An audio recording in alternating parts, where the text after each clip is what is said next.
ಸಮಾನತೆ. ಓದುವ ಹವ್ಯಾಸವುಳ್ಳವನು ಒಬ್ಬಂಟಿಯಾಗಿದ್ರೂ ಕೂಡ ಸಂತೋಷವಾಗಿರಬಲ್ಲ. ಈ ನಿಟ್ಟಿನಲ್ಲಿ ಓದುವ ಹವ್ಯಾಸವನ್ನ ಬೆಳೆಸಬೇಕಾಗಿದೆ. ಇದರ ನಿಮಿತ್ತ ಕನ್ನಡ ಸಾಹಿತ್ಯ ಪರಿಷತ್ ತಾಲೂಕಾ ಘಟಕ ಹೊನ್ನಾವರ ಮತ್ತು ಸರ್ಕಾರಿ ಕಿರಿಯ ಪ್ರಾಥಮಿಕ ಶಾಲೆ ಯಲಕೊಟ್ಟಿಗೆ ಇವರ ಸಂಯುಕ್ತಾಶ್ರಯದಲ್ಲಿ ಓದೋಣ ಬನ್ನಿ ವಿನೂತನ ಕಾರ್ಯಕ್ರಮವನ್ನು ವಿದ್ಯಾರ್ಥಿಗಳು, ಪಾಲಕರು, ಶಿಕ್ಷಕರು ಮತ್ತು ಸಮುದಾಯದವರು ಸೇರಿ ಶಾಲಾ ಪಠ್ಯಪುಸ್ತಕವನ್ನು ಓದುವ ವಿಧಾನ ಮತ್ತು ಶಾಲಾ ಗ್ರಂಥಾಲಯದ ಪುಸ್ತಕ ಓದಿ ಸಂವಾದ ನಡೆಸುವ ವಿನೂತನ ಕಾರ್ಯಕ್ರಮವನ್ನು ಹಮ್ಮಿಕೊಂಡಿರುವುದು ನಮ್ಮೆಲ್ಲರಿಗೂ ಹೆಮ್ಮೆಯ ಸಂಗತಿ. ಈ ಒಂದು ಕಾರ್ಯಕ್ರಮಕ್ಕೆ ಪ್ರಾರ್ಥನೆಯ ಮೂಲಕ ಶುಭ ಚಾಲನೆಯನ್ನು ನೀಡಬೇಕೆಂದು ನಮ್ಮ ಶಾಲೆಯ ವಿದ್ಯಾರ್ಥಿನಿಯರಲ್ಲಿ ಕೇಳಿಕೊಳ್ಳುತ್ತಾರೆ. ಗೌರವಾನ್ವಿತರೆ ಹಾಗೂ ಮುಂಭಾಗದಲ್ಲಿ ಕುಳಿತಿರುವಂತಹ ಎಲ್ಲ ಯಲಕೊಟ್ಟಿಗೆ ಗ್ರಾಮಸ್ಥರೇ ಹಾಗೂ ಓದು ಪುಟಾಣಿಗಳು, ಇವತ್ತು ನಮ್ಮ ಸರ್ಕಾರಿ ಹಿರಿಯ ಪ್ರಾಥಮಿಕ ಶಾಲೆ ಯಲಕೊಟ್ಟಿಗೆಯಲ್ಲಿ ಒಂದು ವಿನೂತನ ಕಾರ್ಯಕ್ರಮವನ್ನು ಹಮ್ಮಿಕೊಳ್ಳಲಾಗಿದೆ. ಕಳೆದ ಶುಕ್ರವಾರ ದಿನ ನಾನು ಒಂದು ತರಬೇತಿಗೆ ಹೋದಾಗ ಆತ್ಮೀಯ ಶಿಕ್ಷಕರಾದಂಥ Shri S S Gowda sir ಅವರು ಒಂದು ವಿಷಯವನ್ನು ನನ್ನ ಹತ್ರ ಪ್ರಸ್ತಾಪ ಮಾಡಿದರು. ನಿಮ್ಮ ಶಾಲೆಯಲ್ಲಿ ಒಂದು ಕನ್ನಡ ಸಾಹಿತ್ಯ ಪರಿಷತ್ ವತಿಯಿಂದ ಒಂದು ಕಾರ್ಯಕ್ರಮವನ್ನು ಮಾಡೋಣ, ಅದಕ್ಕೆ ನಮ್ಮ ಒಪ್ಪಿಗೆ ಇದೆ ಅಂತ ಕೇಳಿದ್ರು. ನಾನು ಹೇಳಿದೆ, ತುಂಬಾ ಖುಷಿಯಿಂದ ಅವರಿಗೆ ಆ ಸಂದರ್ಭದಲ್ಲಿ ಖಂಡಿತ ಮಾಡೋಣ, ನೀವು ಅಲ್ಲಿಂದ ಅಷ್ಟು ದೂರದಿಂದ ಬರುವುದೇ ನಮಗೆ ತುಂಬಾ ಹೆಮ್ಮೆಯ ಸಂಗತಿ. ನಾವು ಕಾರ್ಯಕ್ರಮ ಮಾಡುವುದೇನು ವಿಶೇಷತೆ ಏನಿಲ್ಲ, ನೀವು ದಯವಿಟ್ಟು ಬರಬೇಕು, ನಿಮ್ಮ ತಂಡದೊಂದಿಗೆ ಬಂದು ಈ ಕಾರ್ಯಕ್ರಮವನ್ನು ನಡೆಸ್ಕೊಡ್ಬೇಕಂತ ನಾನು ಅಲ್ಲೇ ಅವರಿಗೆ ಆಹ್ವಾನವನ್ನು ನೀಡಿದೆ. ಅದಕ್ಕೆ ಸಂಬಂಧಪಟ್ಟಂತೆ ಅವರು ಒಂದು ಆಮಂತ್ರಣ ಪತ್ರಿಕೆಯನ್ನು ಮುದ್ರಣ ಮಾಡಿ ನನ್ನ ವಾಟ್ಸಪ್ಗೆ ಕಳಿಸಿದ್ರು. ತುಂಬಾ ಸಂತೋಷ ಸರ್, ತಾವು ಇವತ್ತು ಈ ಕಾರ್ಯಕ್ರಮದಿಂದ ನಮ್ಮ ಕನ್ನಡ ಸಾಹಿತ್ಯ ಪರಿಷತ್ ವತಿಯಿಂದ ನಮಗೆ ಪಠ್ಯ ಪುಸ್ತಕವನ್ನು ಕೂಡ ಅವರು ಯಾವ ರೀತಿ ಓದಿ ಅದನ್ನ ಮನನ ಮಾಡಿಕೊಂಡು ಈ ಪರೀಕ್ಷೆಗಳಲ್ಲಿ ಯಾವ ರೀತಿ ಅವರು ತಮ್ಮ ಉತ್ತರ ಪತ್ರಿಕೆಗಳನ್ನು ಬರೀಬೇಕು, ಯಾವುದೇ ಭಯರಹಿತ ವಾತಾವರಣದಲ್ಲಿ ಅವರು ಪರೀಕ್ಷೆಯನ್ನು ಎದುರಿಸಬೇಕು ಹೇಳುವಂಥದ್ದನ್ನು ಕೂಡ ಈ ಸಂದರ್ಭದಲ್ಲಿ Shri S S Gowda sir ಅವರು ವಿದ್ಯಾರ್ಥಿಗಳೊಂದಿಗೆ ಚರ್ಚೆ ನಡೆಸಿದ್ದಾರೆ. ಜೊತೆಗೆ ಅವರ ಜೊತೆಗೆ ಬಂದಿರುವಂತಹ ಕನ್ನಡ ಸಾಹಿತ್ಯ ಪರಿಷತ್ನವರು ಕೂಡ ಚರ್ಚೆ ನಡೆಸಿದ್ದಾರೆ. ಇವತ್ತಿನ ಈ ಕಾರ್ಯಕ್ರಮದಲ್ಲಿ ಉದ್ಘಾಟಕರಾಗಿ ಆಗಮಿಸಿರುವಂತಹ ನಮ್ಮ ಉತ್ತರ ಪೂರ್ವ ಗ್ರಾಮ ಪಂಚಾಯತ್ ಅಧ್ಯಕ್ಷರಾದಂತಹ ಉಪೋಣಿಯ ಶ್ರೀ ಗಣೇಶ್ ನಾಯ್ಕ ಅವರು ಇವತ್ತು ಸಕಾಲದಲ್ಲಿ ಉಪಸ್ಥಿತರಿದ್ದಾರೆ. ಅವರಿಗೆ ನಮ್ಮ ಶಾಲೆಯ ಪರವಾಗಿ ಹಾಗೂ ಕನ್ನಡ ಸಾಹಿತ್ಯ ಪರಿಷತ್ನ ಪರವಾಗಿ ಹೃತ್ಪೂರ್ವಕವಾಗಿ ಸ್ವಾಗತವನ್ನು ಕೋರ್ತೇನೆ.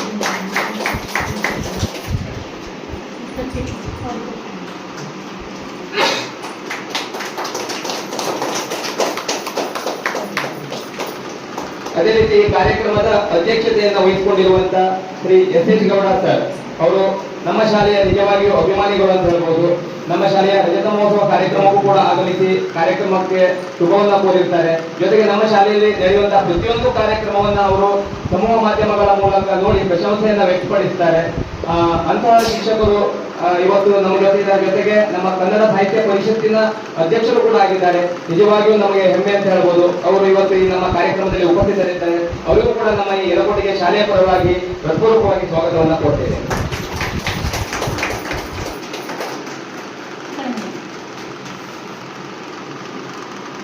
ಅದೇ ರೀತಿ ಸಾಹಿತ್ಯ ಕ್ಷೇತ್ರದಲ್ಲಿ ಕೆಲಸ ಮಾಡ್ತಿರುವಂತಹ ಶ್ರೀ ಮಹೇಶ್ ಭಂಡಾರಿ ಕೆರೆಕೋಣ ಸರ್ ಅವರು ಕೂಡ ಇವತ್ತು ನಮ್ಮ ಜೊತೆಗೆ ಉಪಸ್ಥಿತರಿದ್ದಾರೆ. ಅವರಿಗೂ ಕೂಡ ಶಾಲೆಯ ಪರವಾಗಿ ಹಾಗೂ ನಮ್ಮ ನಿಮ್ಮೆಲ್ಲರ ಪರವಾಗಿ ಹೃತ್ಪೂರ್ವಕವಾಗಿ ಸ್ವಾಗತವನ್ನು ಕೊಡ್ತೇವೆ. ಶ್ರೀ ಎಂ ಡಿ ಹರಿಕಾಂತ್ ನಿವೃತ್ತ ಶಿಕ್ಷಕರು, ಜೊತೆಗೆ ರಾಜ್ಯ ಪ್ರಶಸ್ತಿ ಪುರಸ್ಕೃತ ಶಿಕ್ಷಕರು, ಅವರು ಕೂಡ ಇವತ್ತು ಈ ನಮ್ಮ ಓದೋಣ ಬನ್ನಿ ಕಾರ್ಯಕ್ರಮದಲ್ಲಿ ಮುಖ್ಯ ಅತಿಥಿಗಳಾಗಿ ಆಗಮಿಸಿದ್ದಾರೆ. ಅವರಿಗೂ ಕೂಡ ಶಾಲೆಯ ಪರವಾಗಿ ಹೃತ್ಪೂರ್ವಕವಾಗಿ ಸ್ವಾಗತವನ್ನು ಕೊಡ್ತಾ ಇದ್ದೇನೆ.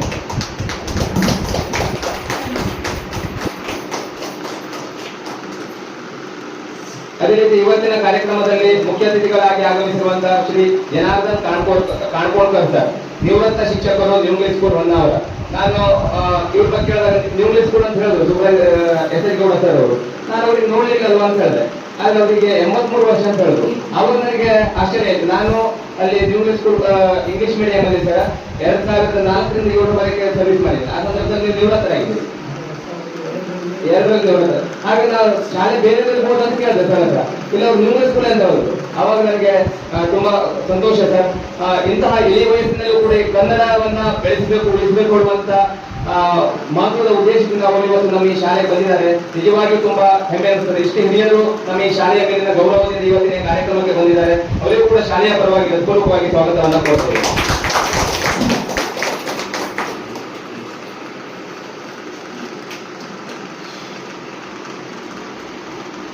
ಅದೇ ರೀತಿ ಇವತ್ತಿನ ಕಾರ್ಯಕ್ರಮದ ಇನ್ನೂರು ಮುಖ್ಯ ಅತಿಥಿಗಳಾದಂತಹ ನಮ್ಮ SDMC ಅಧ್ಯಕ್ಷರು ಶ್ರೀ ಗಣೇಶ್ ನಾಯ್ಕ ಅವರು. ನಮ್ಮ ಯಲಕೋಟಗಿ ಶಾಲೆಯ ಯಾವುದೇ ಕಾರ್ಯಕ್ರಮ ಆದರೂ ಕೂಡ ಅದು ನಮ್ಮ ಈ ಯಲಕೋಟಗಿಯ ಗ್ರಾಮಸ್ಥರ ಹಾಗೂ SDMC ಅವರ ಸಹಕಾರದಿಂದ ನಡೀತದೆ ಹೇಳ್ತಾ, ಈ ಸಂದರ್ಭದಲ್ಲಿ ಅವರು ಸಕಾಲದಲ್ಲಿ ಉಪಸ್ಥಿತರಿದ್ದು ಕಾರ್ಯಕ್ರಮದ ಸಂಘಟನೆಗೆ ತುಂಬಾ ಸಹಕಾರವನ್ನು ನೀಡಿರುತ್ತಾರೆ. ಅವರಿಗೂ ಕೂಡ ನಾನು ಶಾಲೆಯ ಪರವಾಗಿ ಹೃತ್ಪೂರ್ವಕವಾಗಿ ಸ್ವಾಗತವನ್ನು ಕೋರುತ್ತೇನೆ. ಅದೇ ರೀತಿ ಪೂರ್ವ ವಿದ್ಯಾರ್ಥಿ ಸಂಘದ ಅಧ್ಯಕ್ಷರಾದಂತಹ ಶ್ರೀ ದಿನೇಶ್ ನಾಯ್ಕ ಅವರು, ಶ್ರೀ ವನಮಾಲಿನಿ ಪೂರ್ವ ವಿದ್ಯಾರ್ಥಿಗಳ ಸಂಘ ಯಲಕೋಟಿಗೆ ರಜತ ಮಹೋತ್ಸವ ಸಂದರ್ಭದಲ್ಲಿ ಈ ಪೂರ್ವ ವಿದ್ಯಾರ್ಥಿಗಳ ಸಂಘದ ಕೊಡುಗೆಯನ್ನು ನಾವು ಯಾವಾಗಲೂ ಮರೆಯಲಿಕ್ಕೆ ಸಾಧ್ಯ ಇಲ್ಲ. ಅಂತಹ ಪೂರ್ವ ವಿದ್ಯಾರ್ಥಿ ಸಂಘದ ಚುಕ್ಕಾಣಿಯನ್ನು ಹಿಡ್ಕೊಂಡು ನಮ್ಮ ಎಲ್ಲ ಕಾರ್ಯಕ್ರಮಗಳನ್ನು ಸಹಕಾರ ನೀಡುವಂತಹ ಶ್ರೀ ದಿನೇಶ್ ನಾಯ್ಕ ಅವರು ಇವತ್ತಿನ ಉಪಸ್ಥಿತರಿದ್ದಾರೆ. ಅವರಿಗೂ ಕೂಡ ಈ ಸಂದರ್ಭದಲ್ಲಿ ಹೃತ್ಪೂರ್ವಕವಾಗಿ ಸ್ವಾಗತವನ್ನು ಕೋರ್ತೇನೆ. ಅದೇ ರೀತಿ ಸ್ಥಳೀಯ ದೇವತೆಯಾದಂತಹ ಶ್ರೀ ವನಮಾಲಿನಿ ಸೇವಾ ಸಮಿತಿ, ವನಮಾಲಿನಿ ದೇವಸ್ಥಾನದ ಸೇವಾ ಸಮಿತಿ ಅಧ್ಯಕ್ಷರಾದಂತಹ ಶ್ರೀ ಕೇಶವ ನಾರಾಯಣ ಗೌಡ ಅವರು ಕೂಡ ಇವತ್ತಿನ ಉಪಸ್ಥಿತರಿದ್ದಾರೆ. ಅವರಿಗೂ ಕೂಡ ಶಾಲೆಯ ಪರವಾಗಿ ಹಾಗೂ ನಮ್ಮ ನಿಮ್ಮೆಲ್ಲರ ಪರವಾಗಿ ಹೃತ್ಪೂರ್ವಕವಾಗಿ ಸ್ವಾಗತವನ್ನು ಕೋರ್ತೇವೆ. ಅದೇ ರೀತಿ ಇವತ್ತಿನ ಈ ಕಾರ್ಯಕ್ರಮದಲ್ಲಿ ಉಪಸ್ಥಿತರಿರುವಂತಹ ಸಹಶಿಕ್ಷಕರಾದಂತಹ ಶ್ರೀಮತಿ ಶೋಭಾ ಶರ್ಮಾ ಅವರಿಗೆ, SDMC ಉಪಾಧ್ಯಕ್ಷರಾದಂತಹ ಶ್ರೀಮತಿ ಮಮತಾ ನಾಯ್ಕ ಅವರಿಗೆ, ಅವರಿಗೂ ಕೂಡ ಹೃತ್ಪೂರ್ವಕವಾಗಿ ಸ್ವಾಗತವನ್ನು ಕೋರ್ತೇವೆ. ಇವತ್ತಿಗೆ ಉಪಸ್ಥಿತರಿರುವಂತಹ ಎಲ್ಲ SDMC ಪದಾಧಿಕಾರಿಗಳಿಗೆ, ಪೂರ್ವ ವಿದ್ಯಾರ್ಥಿಗಳಿಗೆ, ಗ್ರಾಮಸ್ಥರಿಗೆ ಹಾಗೂ ಮುದ್ದು ಪುಟಾಣಿಗಳಿಗೆ ಪ್ರತ್ಯಕ್ಷವಾಗಿ ಪರೋಕ್ಷವಾಗಿ ಸಹಾಯ ಸಹಕಾರ ನೀಡಿದ ಎಲ್ಲರಿಗೂ ಕೂಡ ಈ ಸಂದರ್ಭದಲ್ಲಿ ಸ್ವಾಗತವನ್ನು ಕೋರ್ತಾ ನಾನು ಒಂದೆರಡು ಮಾತನ್ನು ಮುಗಿಸ್ತೇನೆ. ಸರ್ವರನ್ನು ಆತ್ಮೀಯವಾಗಿ ಸ್ವಾಗತಿಸಿದಂತಹ ಶ್ರೀ ಸುಬ್ರಾಜ್ ಶಂಭಾವಿ ಅವರಿಗೆ ಧನ್ಯವಾದಗಳು. ನಿಮಗೂ ಕೂಡ ಈ ಒಂದು ಕಾರ್ಯಕ್ರಮಕ್ಕೆ ಸ್ವಾಗತವನ್ನ ಕೋರ್ತಾ ಇದ್ದೇನೆ. ಈಗ ದೀಪವನ್ನು ಬೆಳಗುವುದರ ಮೂಲಕ ಕಾರ್ಯಕ್ರಮಕ್ಕಂತ ಅವರಲ್ಲಿ ಕೇಳ್ಕೊಳ್ತಾ ಇದ್ದೇನೆ.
ಅನುಸರಿಸ್ಕೊಂಡು ಹೋದ್ರೆ ಮತ್ತೇನು ಬೇಡ, ಮತ್ತೇನು ಅಗತ್ಯ. ಗೆಲ್ಲಿಕ್ಕೆ ಇದರಲ್ಲುಂಟು, ಗೆಲ್ಲಿಕ್ಕೆ ಏನೇನು ಬೇಕಲ್ಲ ಅಸ್ತ್ರಗಳು ಇದೆಲ್ಲ ಇದೆ ಇದರಲ್ಲಿ. ಹಾಗಾಗಿ ಈ ಪುಸ್ತಕ ನನಗೆ ಸಿಕ್ಕಿದ್ದು ಯಾರು ಓದ್ತೀರಿ ಈ ಪುಸ್ತಕ? ಯಾರ್ಯಾರು ಓದ್ತೀರಿ ಈ ಪುಸ್ತಕ? ಯಾರ್ಯಾರು ಓದ್ತೀರಿ? ಎಲ್ಲರೂ ಸ್ವಲ್ಪ ಕೊಡ್ತಾರೆ, ಓದಿ ಪುಸ್ತಕ ಒಂದ್ಸಲ, ಹೆಚ್ಚು ಟೈಮ್ ಬೇಡ. ಧನ್ಯವಾದಗಳು. ಮುಂದೆ ಮತ್ತೆ ನಾನು ಯಾಕೆ ಹೇಳಿದೆ ಅಂದ್ರೆ ನಾವು ಹೇಳ್ಬೇಕಲ್ಲ ವಿಶ್ವಾಸಕ್ಕೆ ನಾನು ಹೇಳಿ. ನಾನು ಓದಿದ ಪುಸ್ತಕದ ಹೆಸರು ಪ್ರಬಂಧ ಸಿಂಚನ. ಇದರ ಲೇಖಕರು ಜೆ ಪ್ರೇಮಾನಂದ. ಇದು 120 ಪುಟಗಳನ್ನು ಒಳಗೊಂಡಿದೆ. ಇದರ ಬೆಲೆ 50 ರೂಪಾಯಿ. ವಾಸನ್ ಪಬ್ಲಿಕೇಶನ್ ಅವರು ಇದನ್ನ ಪ್ರಕಟಿಸಿರುತ್ತಾರೆ. ಇದರಲ್ಲಿ ಪರಿಸರ, ಜನಸಂಖ್ಯೆ, ಶಿಸ್ತು, ಪ್ರಾರ್ಥನೆ, ಶಾಲೆ, ಗ್ರಂಥಾಲಯ ಇತ್ಯಾದಿ ವಿಷಯಗಳ ಕುರಿತು ಪ್ರಬಂಧಗಳನ್ನು ರಚಿಸಲಾಗಿದೆ. ಶಾಲಾ ಮತ್ತು ಕಾಲೇಜು ವಿದ್ಯಾರ್ಥಿಗಳಿಗೆ ಉತ್ತಮವಾದ ಪುಸ್ತಕ ಅಂತ ಹೇಳ್ಬೋದು.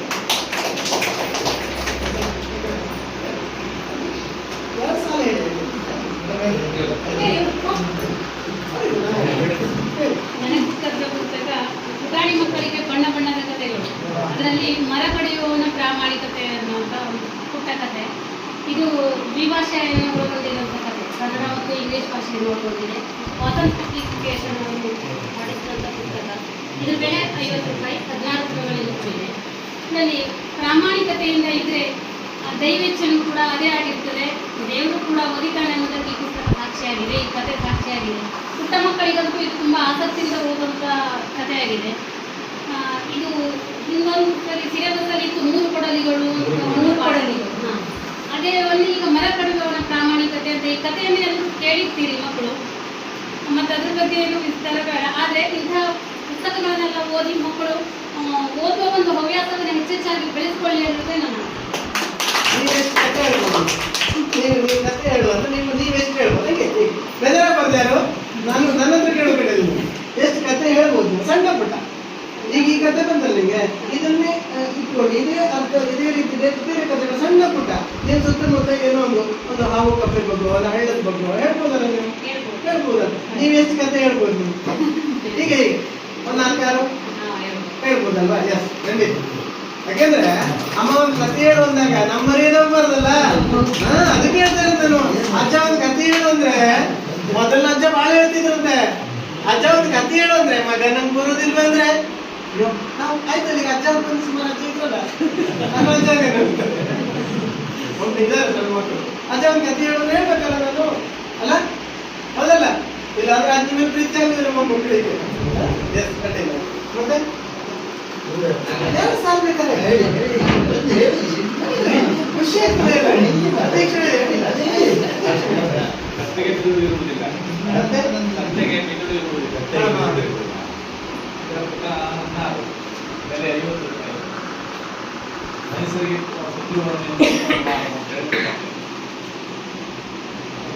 ನೀವು ಬೇರೆ ಬೇರೆ ಪುಸ್ತಕ ಓದ್ತೀರಾ? ಓದ್ತೀರಿ. ನಿಮ್ಮ ಮನೆಯಲ್ಲಿ ಪುಸ್ತಕ ಇದೆಯಾ? ಎಷ್ಟು ಇಲ್ಲ?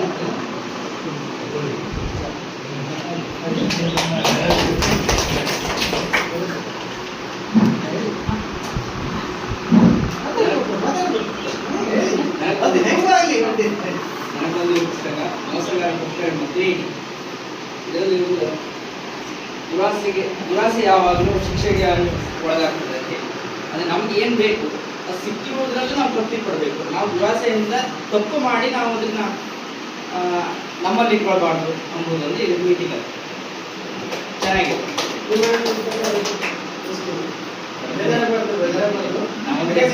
ಒಂದೇ ಮನೆ, ನಮ್ಮ ಮನೆ ಸ್ಕೂಲ್ಗೆಲ್ಲಾದ್ರೂ ಬಂದರೆ ಓದಿಲ್ಲ, ಇಲ್ಲಾಂತಂದ್ರೆ ಪೇಪರ್ ಎಲ್ಲಾದ್ರೂ ಓದಿಲ್ಲ, ಪುಸ್ತಕ ಓದಿಲ್ಲ.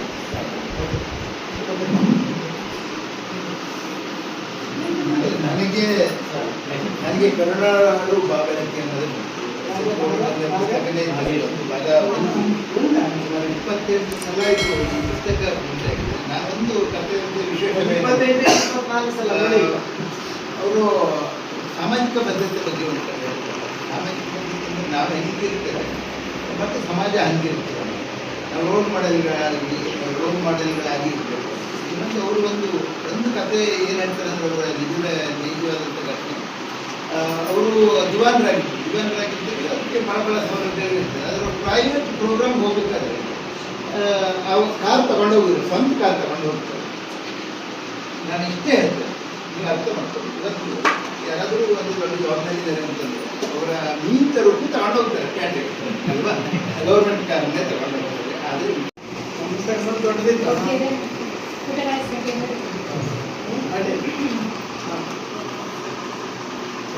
ಇಲ್ಲಿ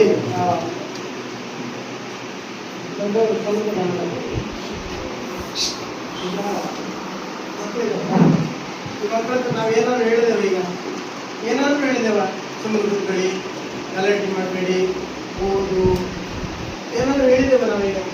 ದೊಡ್ಡವರು ನಾವು ಸೇರಿ ಒಂದು ಶಬ್ದ ಹೇಳಿದೇವ?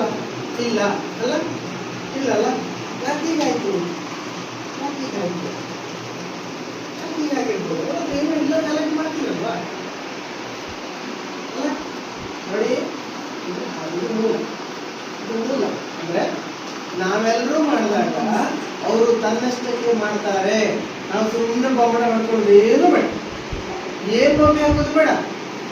ಓದು ಅಂತ ಹೇಳಿ ಓದುದಿಲ್ಲ ಅಂತ ಏನ್ ಹೇಳೋದು ಬೇಡ. ಓದ್ತಾ ಇನ್ನೊಂದು ಏನಾದ್ರೂ ಓದ್ಲಿಕ್ಕೆ ಸಮಸ್ಯೆ ಆಯ್ತಾ ನಮ್ಗೆ ಇಲ್ಲಿ ನಮ್ಗೆಲ್ರಿಗೂ ಏನಾದ್ರೂ ಸಮಸ್ಯೆ ಆಯ್ತಾ ಗಲಾಟೆ ಏನಾದ್ರು ತಕರಾರು ಏನಾದ್ರು ಬೇರೆ ಬೇರೆ ಏನಾದ್ರು ಆಯ್ತಾ ಇಲ್ಲಿ ಏನೂ ಆಗಿಲ್ಲ ಯಾರಿಗೂ ನಮಗೂ ಬಂತು ಯಾರಿಗಾದ್ರು ಸಮಸ್ಯೆ ಆಯ್ತಾ 1% ಸಮಸ್ಯೆ ಇಲ್ಲ ಆರಾಮ್ ಕೂತಿದ್ದೇವೆ ಫ್ಯಾನ್ ಉಂಟು ಗಾಳಿ ಉಂಟು ಬೆಳಕು ಉಂಟು ಎಲ್ಲರೂ ಇದೆ ವ್ಯವಸ್ಥಿತವಾಗಿದೆ ಅಲ್ಲ ನೋಡಿ ಇದನ್ನ ಬಹಳ ಬಹಳ ಸೀರಿಯಸ್ ಆಗಿ ಗಮನಿಸಿ ಇದು ಈ ಓದಲಿಕ್ಕೆ ಬೇಕಾಗುವಂತ ಮೂಲ ಅಂಶಗಳು ಬದಲಾವಣೆ ಎಲ್ಲೂ ಇಲ್ಲ ಮನೆಯನ್ನು ಸ್ವರ್ಗವಾಗಿಸುವುದು ಹೇಗೆ ಮನೆಯನ್ನು ಸ್ವರ್ಗವಾಗಿಸುವುದು ಹೇಗೆ ಎಲ್ಲೋ ಹುಡುಕ್ಬೇಕು ಅಂತಿಲ್ಲ ಎಲ್ಲೂ ನಾವೇನೋ ಸಾಹಸ ಮಾಡಬೇಕು ಅಂತಿಲ್ಲ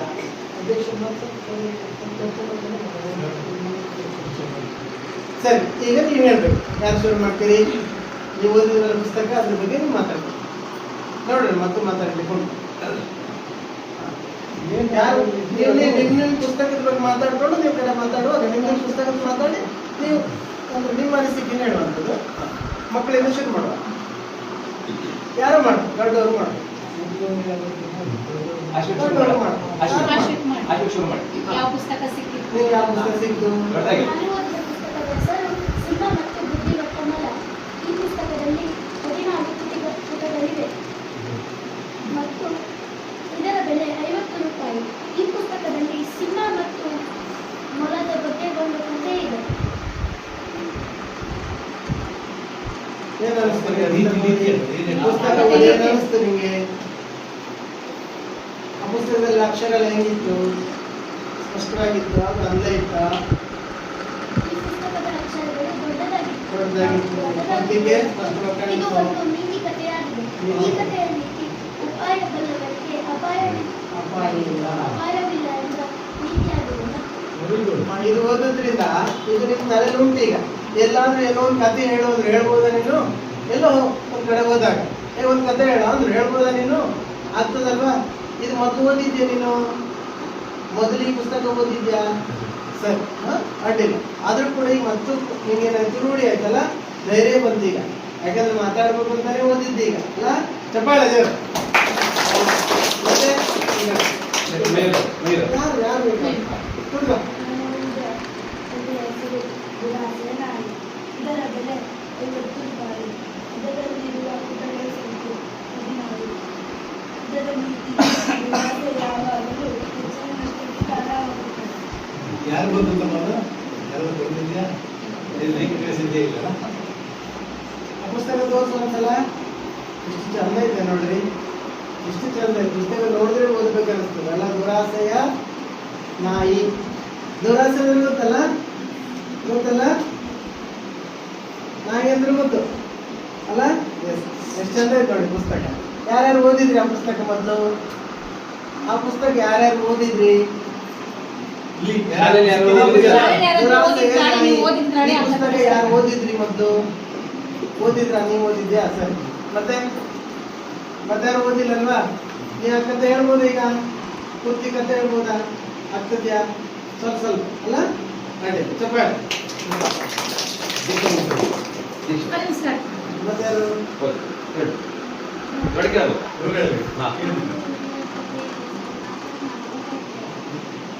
ಕೇಳುದಿಲ್ಲ ಮಾತನಾಡ್ಬೇಕಂತ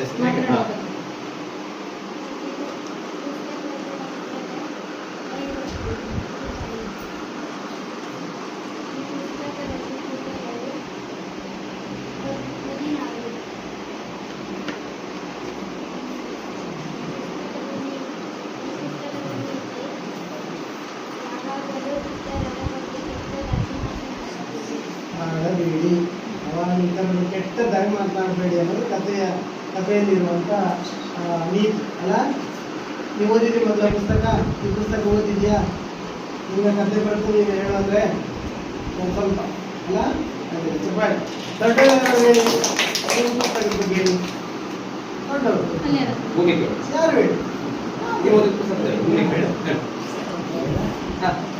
ಓದಿದ್ರಲ್ಲ ನೋಡಿಕೆ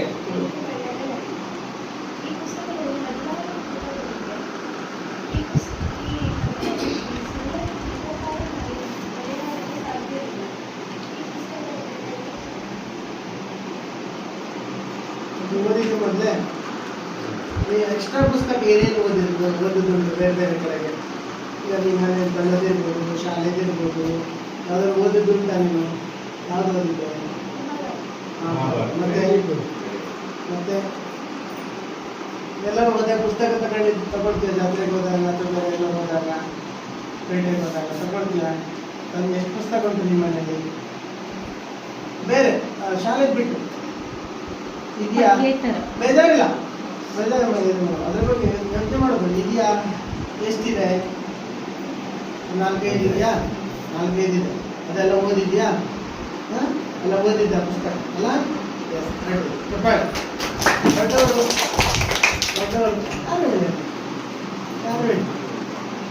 ಮೊನ್ನೆ ಒಂದು ಪ್ರೋಗ್ರಾಮ್ ಮಾಡಿದ್ವಿ ಒಂದ್ ಕಡೆ.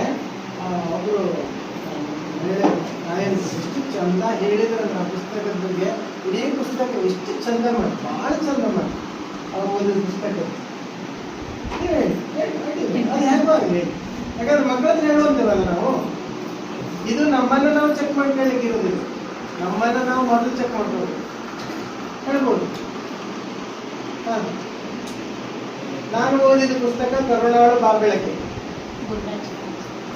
ಕರುಣಾಳು ಬಾಬೆಳಕೆ ಪುಸ್ತಕ ನೋಡಿ ಹೇಗಿದೆ ಅಂತ. ಅತ್ಯಂತ ಉತ್ತಮವಾಗಿ, ಅತ್ಯಂತ ಆಕರ್ಷಕವಾಗಿ. ಇದು ದೊಡ್ಡ ತಪ್ಪು ಪುಸ್ತಕ. ಇದು ಗುರುರಾಜ್ ಕರ್ಜಿಗಿ ಅಂತೇಳಿ ನೀವು ಯೂಟ್ಯೂಬಲ್ಲಿ ಆನ್ ಮಾಡಿದ್ರೆ ಅವರ ಮಾತುಗಳು ಅತ್ಯಂತ ಸ್ಪಷ್ಟವಾಗಿ ಇಡೀ ಜಗತ್ತು ಮೆಚ್ಚುವಂತ ವಿಚಾರಗಳನ್ನು ಹೇಳುವಂತ ಅತ್ಯಂತ ಅದ್ಭುತವಾದ ರೀತಿ ಇವ್ರ ಪುಸ್ತಕ. ಇದು ಭಾಗ 2, ಅಂದ್ರೆ 2ನೇ ಪುಸ್ತಕ. ಇದು ಎಷ್ಟು ಪ್ರಸಿದ್ಧ ಇದೆ ಅಂದ್ರೆ 24 ಸಲ ಇದು ಪ್ರಿಂಟ್ ಆಗಿದೆ. ಖರ್ಚಾಗಿ ಒಂದೊಂದ್ಸಲ ಪ್ರಿಂಟ್ ಮಾಡುವಾಗ ಎಷ್ಟೆಷ್ಟೋ ಪುಸ್ತಕ ಪ್ರಿಂಟ್ ಮಾಡ್ತಾರೆ. ಇದು 24ನೇ ಬಾರಿ ಪ್ರಿಂಟ್ ಆಗಿದೆ. ಅದು ಎಷ್ಟು ಪ್ರಸಿದ್ಧ ಇರ್ಬೋದು ಈ ಪುಸ್ತಕ ಅಂತ ಲೆಕ್ಕ. ಇದು ಭಾಗ 1 ನೀವು ಸಾಧಾರಣ ಎಷ್ಟಾಗಿದೆ? ನಿಮ್ಮಲ್ಲೇ ಹತ್ತಿದೆ. ಕನಿಷ್ಠ ಒಂದು 50 ಭಾಗ ಆಗಿರ್ಬೋದು. 25-30 ಖಂಡಿತ ಆಗಿದೆ. ಅಂದ್ರೆ ಅಷ್ಟಕ್ಕೆ ಹೆಸರಿದೆ. ನನ್ನ ಹತ್ರ ಒಂದು 6 ಇದೆ. ಹೌದಾ? ಇದೆ. ಕರುಣಾಳು ಬಾಬೆಳಕೆ ರೈಟಿಂಗು ಸಣ್ಣದು ಬರುತ್ತೆ.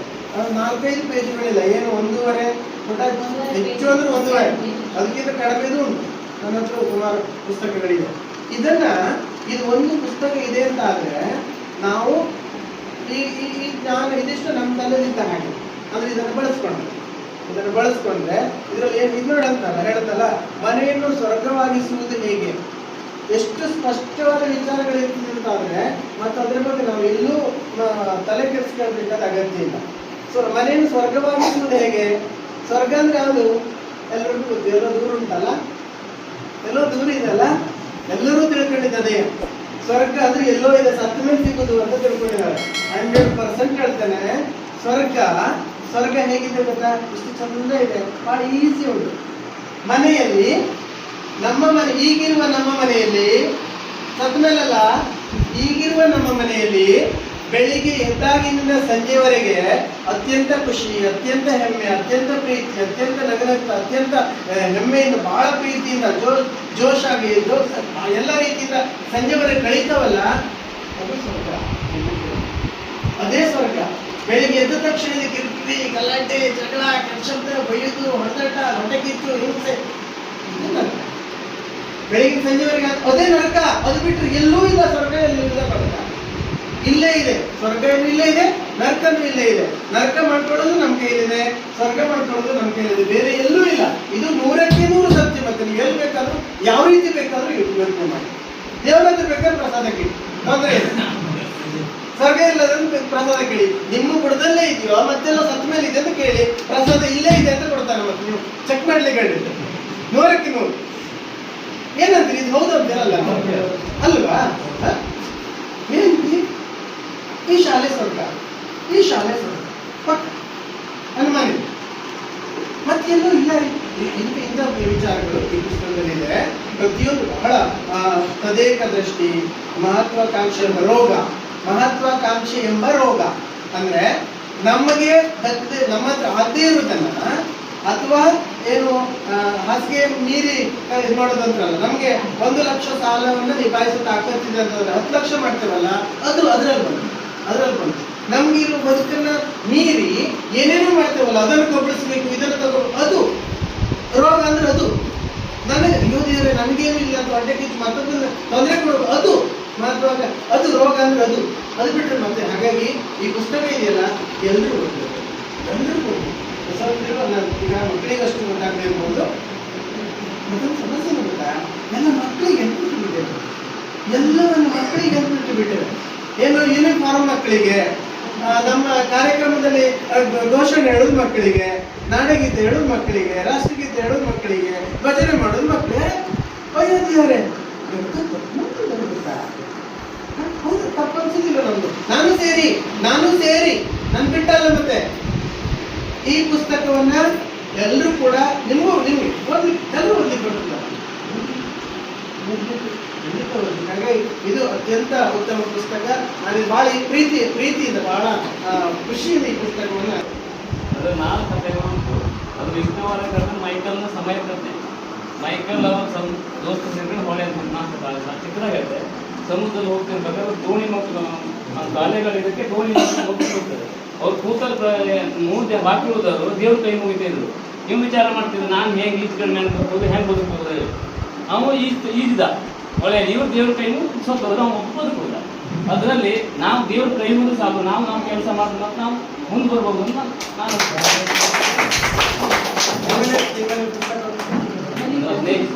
ಬಂದಿದೆ. ಅದೇ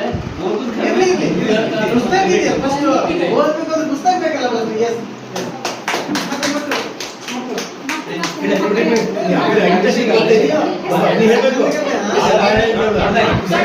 ಚಂದ ಹೇಳಿದ್ರಿ ನೀವು. ಆ ಕಡೆ ಮುಖ ನೋಡಿಲ್ಲ, ಅವ್ರು ನೋಡ್ಲಿ.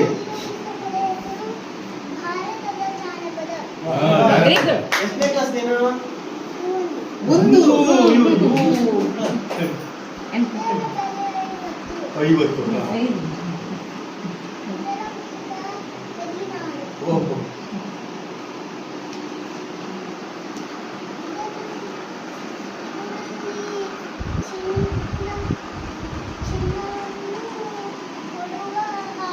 ಚಿನ್ನವನ್ನು ಕೊಡುವ ಹಾವು, ಹೊಸ ವಿಷಯ.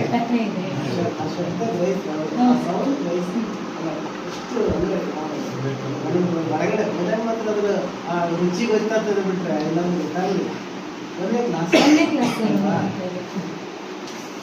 ಆಯ್ತು ನೋಡಿ, ಫೋಟೋ ಬರ್ತದೆ.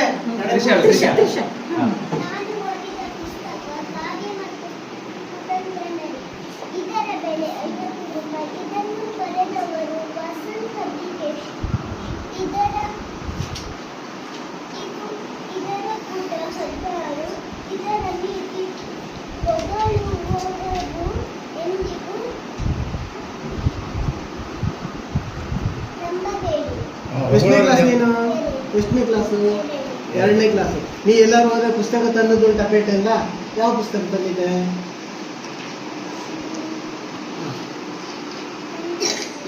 ಕಥೆ ಪುಸ್ತಕ ತಂದಿದ್ಯಾ? ಎಷ್ಟು ಉಂಟು ನಿಮ್ಮ ಮನೆ ಪುಸ್ತಕ? 2 ಪುಸ್ತಕ. ಶಾಲೆ ಬಿಟ್ಟು ಇದೆಯಾ? ನಿಮ್ಮ ಮನೇಲಿ ಯಾರು ಓದ್ತಾರ? ಯಾರು ಓದ್ತಾರೆ? ನೀನು ಮತ್ತೆ ಅಮ್ಮ ಓದ್ತಾರ?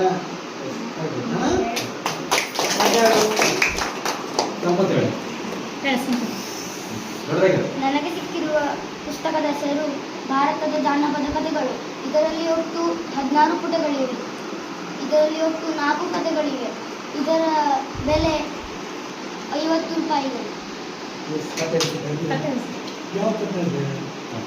ಇದರಲ್ಲಿ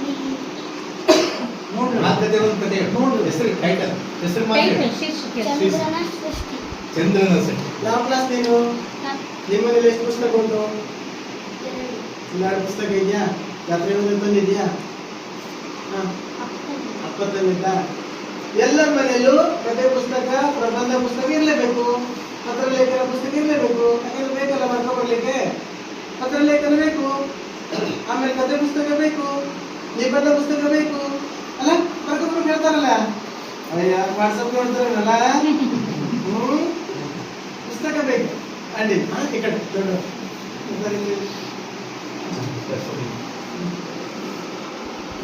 ಅಕ್ಷರ ಸಂಗಾತಿ ಇದನ್ನು ಬಕ್ಕವ್ರು ಯಾರು ಗೊತ್ತಾ? ನಮ್ಮ ಈ ಸಾಹಿತ್ಯ ಪರಿಷತ್ತಿನ ಕಾರ್ಯದರ್ಶಿ, ಜಿಲ್ಲಾ ಕಾರ್ಯದರ್ಶಿ AR ನಾಯ್ಕರು ಟೀಚರ್ ಅವರು ಬರೆದಂಥ ಈ ಪುಸ್ತಕ. ಇದರಲ್ಲಿ ಏನಿದೆ, ಇಡೀ ನಮ್ಮ ಹೊನ್ನಾವರ ತಾಲೂಕಿನ ಎಲ್ಲ ಶಿಕ್ಷಕರ ಸಾಧಾರಣ ಮಾಹಿತಿ ಇದೆ. ಅದರಲ್ಲಿ 98ನೇ ಪೇಜ್ನಲ್ಲಿ ನಿಮ್ಮ ಮುಖ್ಯಾಧ್ಯಾಪಕರ ಪರಿಚಯವೂ ಇದೆ.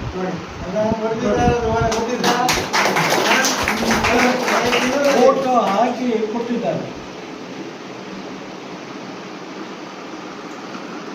98ನೇ ಪೇಜ್.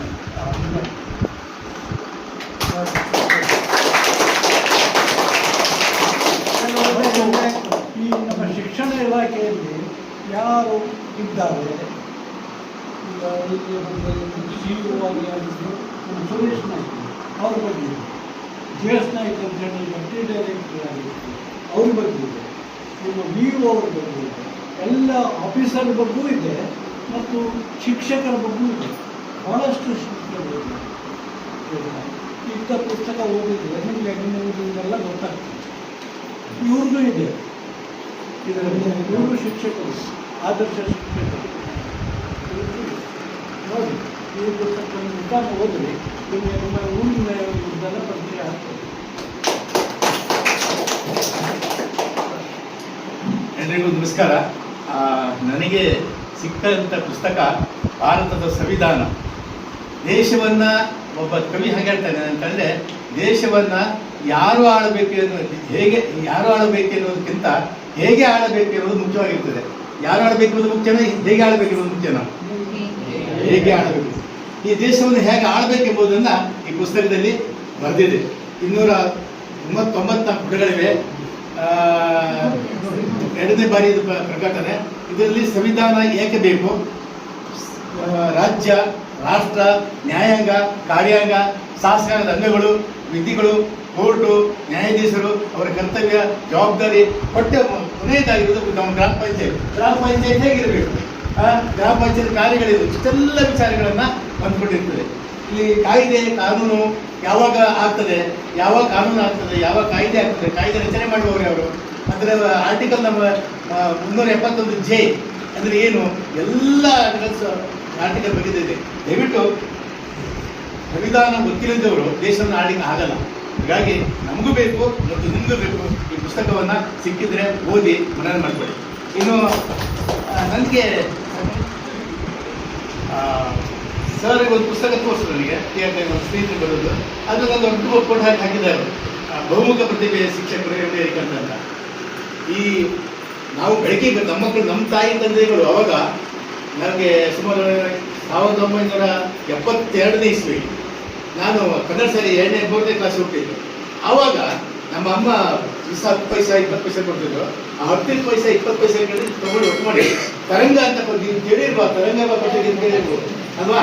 ಆ ತರಂಗ ಪತ್ರಿಕೆಯನ್ನು ನಾವು 5 ಜನ ಸ್ನೇಹಿತರು ಸೇರ್ಕೊಂಡಿದ್ರು. 5 ಜನ 10 ಪೈಸೆ ಒಟ್ಟು ಹಾಕಿ ₹1.80 ಇತ್ತು. ಆ ₹1.80 ಒಟ್ಟು ಮಾಡಿ ತರಂಗ ಪತ್ರಿಕೆಯನ್ನು ಓದಿದ್ವಿ.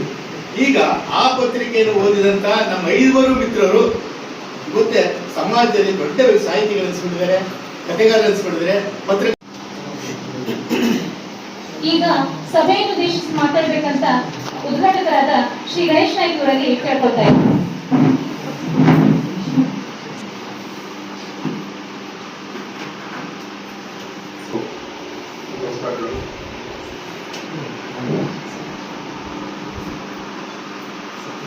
ಬೇರ್ಪಟ್ಟಿ ಶಾಲೆಯ ಈ ಒಂದು ನೂತನ ಕಾರ್ಯಕ್ರಮ, ನಮ್ಮ ಎತ್ತಿಸ್ಕೊಂಡು ನಿರೂಪಣವಾದಂಥ ಒಂದು ಕಾರ್ಯಕ್ರಮ ತುಂಬ ಖುಷಿಯಾಗ್ತಾ ಇದೆ. ಎಲ್ಲ ಕಡಿಮೆ ಇದ್ರೂ ಕೂಡ ಕಾರ್ಯಕ್ರಮ ಉತ್ತಮವಾದಂಥ ಕಾರ್ಯಕ್ರಮ. ಎಂದು ನೋಡದ ಕಾರ್ಯಕ್ರಮ ಇವತ್ತು ನೋಡ್ತಾ ಇದ್ದೇವೆ ನಮ್ಮ ಜೀವನದಲ್ಲಿ. ಹಾಗಾಗಿ ಇಂಥ ಕಾರ್ಯಕ್ರಮ ಬರೀಬೇಕು ಅನ್ನೋದೇ ನನ್ನ ಉದ್ದೇಶ. ಹಾಗಾಗಿ ಈ ಒಂದು ಕಾರ್ಯಕ್ರಮವನ್ನು ಆಯೋಜನೆ ಮಾಡಿ ಅಧ್ಯಕ್ಷತೆ ವಹಿಸಿಕೊಂಡಂತ ನಮ್ಮ ಆತ್ಮೀಯರು, ಹೊನ್ನಾವರ ತಾಲೂಕಿನ ಸಾಹಿತ್ಯ ಅಧ್ಯಕ್ಷರು ಆಗಿರ್ತಕ್ಕಂಥ HS ಗೌಡ್ರವರೇ, ನಮ್ಮ ತುಂಬ ಆತ್ಮೀಯರವರು ಕೋರ್ಕಾಲದಲ್ಲಿ. ಅದೇ ರೀತಿ ನಮ್ಮ ಇನ್ನೊಂದು ಸಾಹಿತ್ಯ ಆಗಿರ್ತಕ್ಕಂಥ ರಮೇಶ್ ಅವರು, ಮಹೇಶ್ ಭಂಡಾರಿ ಅವರೇ, ಹಾಗೂ ಹರಿಕಾಂತ್ ಸರ್ ಅವರೇ, ನಾನು ಏದೋ ಪೇಪರಲ್ಲಿ ಓದಿ ನಿಲ್ತೀನಿ ನಿಮ್ಮನ್ನ. ಹರಿಕಾಂತ್ ಸರ್ ಅವರೇ, ಜನಾರ್ದನ್ ಸರ್ ಅವರೇ, ಹಾಗೂ ಈ ಶಾಲೆಯ SMC ಅಧ್ಯಕ್ಷರಾಗಿರ್ತಕ್ಕಂಥ ಗಣೇಶ್ ನಾಯ್ಕ ಅವರೇ, ದಿನೇಶ್ ನಾಯ್ಕ ಅವರೇ, ದೇವು ಕೇಶವ ಮರಾಠಿ ಅವರೇ, ಹಾಗೂ ಇಲ್ಲಿ ಸೇರಿರ್ತಕ್ಕಂಥ ಎಲ್ಲ ಪಾಲಕ ಬಂಧುಗಳೇ, ಹಾಗೂ ವಿಶೇಷವಾಗಿ ಈ ಶಾಲೆಯ ಎತ್ತರಕ್ಕೆ ಎತ್ತಂತ ಇಬ್ಬರು ಮೂರ್ತಿಗಳಾಗಿರ್ತಕ್ಕಂಥ ನಮ್ಮ ಸುಬ್ರಾಯ್ ಶಾಂತವರವರೇ ಹಾಗೂ ಶೋಭಾ ಶಾಂತವರವರೇ, ಹಾಗೂ ಮುದ್ದು ವಿದ್ಯಾರ್ಥಿಗಳೇ, ನಾನು ಮಾತಾಡೋದು ಹೇಳಿದ ಪ್ರಾರಂಭ ಹೇಳಿದ್ರು ತುಂಬಾ ಖುಷಿ ಆಗ್ತದೆ ಅಂತ.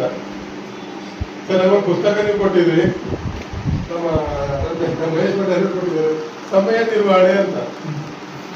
ಎಷ್ಟು ಮಹತ್ವ ಇದೆ ಅಂತಂದ್ರೆ ಇದರಲ್ಲಿ ಸಮಯವನ್ನ ನಿರ್ವಹಣೆ ಮಾಡ್ತಕ್ಕಂಥದ್ದು. 24 ಗಂಟೆ ಇಲ್ಲ, 24 ಗಂಟೆಯಲ್ಲಿ ಏನೇನು ಮಾಡ್ಬೇಕು ಅನ್ನೋ ಬಗ್ಗೆ ನಾನು 2.5 ಪೇಜಿನ ಓದಿದ್ದೇನೆ. ಬರೀ ಸಮಯ ಕೆಲಸ ಮಾಡಬೇಕಿದ್ದವರಿಗೆ ಆ 24 ಗಂಟೆ ಹೆಚ್ಚಾಗ್ಬಿಡ್ತದೆ. ಇವೆಲ್ಲವನ್ನು ಕೂಡ ಬರೆದಿದ್ದಾರೆ. ಹಾಗಾಗಿ ಆ ಸಮಯ ಪ್ರಜ್ಞೆ ಅನ್ನುವುದು ತುಂಬಾ ಉತ್ತಮವಾದದ್ದು. ಪ್ರತಿಯೊಬ್ಬ ನಾಗರಿಕನು ಕೂಡ ಆ ಸಮಯ ಪ್ರಜ್ಞೆ ಇದ್ರೆ ಮಾತ್ರ ಸಮಾಜದಲ್ಲಿ ಬದುಕಲಿಕ್ಕೆ ಸಾಧ್ಯ ಆಗ್ತದೆ. ಹಾಗಾಗಿ ನಮ್ಮ ಅವರು ನಿಮ್ಮ ಈ ಶಾಲೆಯನ್ನೇ ಆಯ್ಕೆ ಮಾಡಿಕೊಂಡು ಯಾಕೆ ಅಂತ ಗೊತ್ತಿಲ್ಲ. ಆದರೆ ಅವರು ಅವತ್ತು ಕೂಡ ಇಲ್ಲಿ ಬಂದಿದ್ರು, ಬಹಳ ಖುಷಿ ಆಯ್ತು. ಒಂದು ಖುಷಿ ಪಡ್ಬೇಕಾದ ವಿಷಯ ಅಂತಂದ್ರೆ ಜಿಲ್ಲಾ ಪ್ರಶಸ್ತಿ ಬಂತು ನಿಮ್ಗೆ. ಅದನ್ನು ನಾನು ಮುಂಬೈಯಲ್ಲಿ ಹೇಳ್ಕೊಳ್ಳಿಕ್ಕೆ ಇಷ್ಟಪಡ್ತೇನೆ. ಏನಂತಂದ್ರೆ ನಾವು ಗ್ರಾಮ ಪಂಚಾಯತಿ ಅಧ್ಯಕ್ಷ ಆಗಿರುವಾಗ ನಮ್ಮ ಪಂಚಾಯತಿ ವ್ಯಾಪ್ತಿಯಲ್ಲಿ ಈ ಒಂದು ಶಾಲೆಗೆ ಬಂದಿರುವುದು ತುಂಬಾ ಹೆಮ್ಮೆಯ ವಿಚಾರ. ಹಾಗಾಗಿ ಅದು ಪ್ರಶಸ್ತಿಯ ಮೊತ್ತ ಎಷ್ಟು ಅನ್ನೋದಕ್ಕಿಂತ ಆ ಪ್ರಶಸ್ತಿಯ ವ್ಯಾಲ್ಯೂ ಅದು ಬಹಳ ಇದೆ. ಆ ಪ್ರಶಸ್ತಿ ಬರಲಿಕ್ಕೆ ಬರೀ STMC ಸದಸ್ಯ ಕಾರಣವನ್ನ ಅದಕ್ಕೆ ವಿಶೇಷವಾಗಿ ಹೇಳಬೇಕು ಅಂತಂದ್ರೆ ನಾನು ಶಿಕ್ಷಕರ ಬಗ್ಗೆ ಹೇಳ್ತೇನೆ. ನಾನು ಎಲ್ಲಿ ಹೋದ್ರೂ ಕೂಡ ನಿಮ್ಮ ಈ ಶಾಲೆಯ ಶಿಕ್ಷಕರ ಬಗ್ಗೆ ನನಗೆ ಬಹಳ ಹೆಮ್ಮೆ ಇದೆ. ಅವರಿಗೂ ಹೇಳಿದೆ ನಾನು, ಏನಕ್ಕೆ ಕೇಳಿದ್ರೆ ಅವರಿಗೆ ಈ ಮಕ್ಕಳು ಸಾಕಾಗುವುದಿಲ್ಲ, ಅವರಿಗೆ ಏನಿಲ್ಲ ಅಂದ್ರೆ 100 ಮಕ್ಕಳು ಇರಬೇಕಿತ್ತು. ನಾನು ಅವರಿಗೆ ಇನ್ನೊಮ್ಮೆ ಹೇಳಿದ್ದೇನೆ, ಅವರಿಗೆ ಏನಾದ್ರು ಇನ್ನೊಮ್ಮೆ ನಿಮ್ಗೆ ಟ್ರಾನ್ಸ್ಫರ್ ಆಗುವಂತ ಸಂದರ್ಭ ಬಂದಾಗ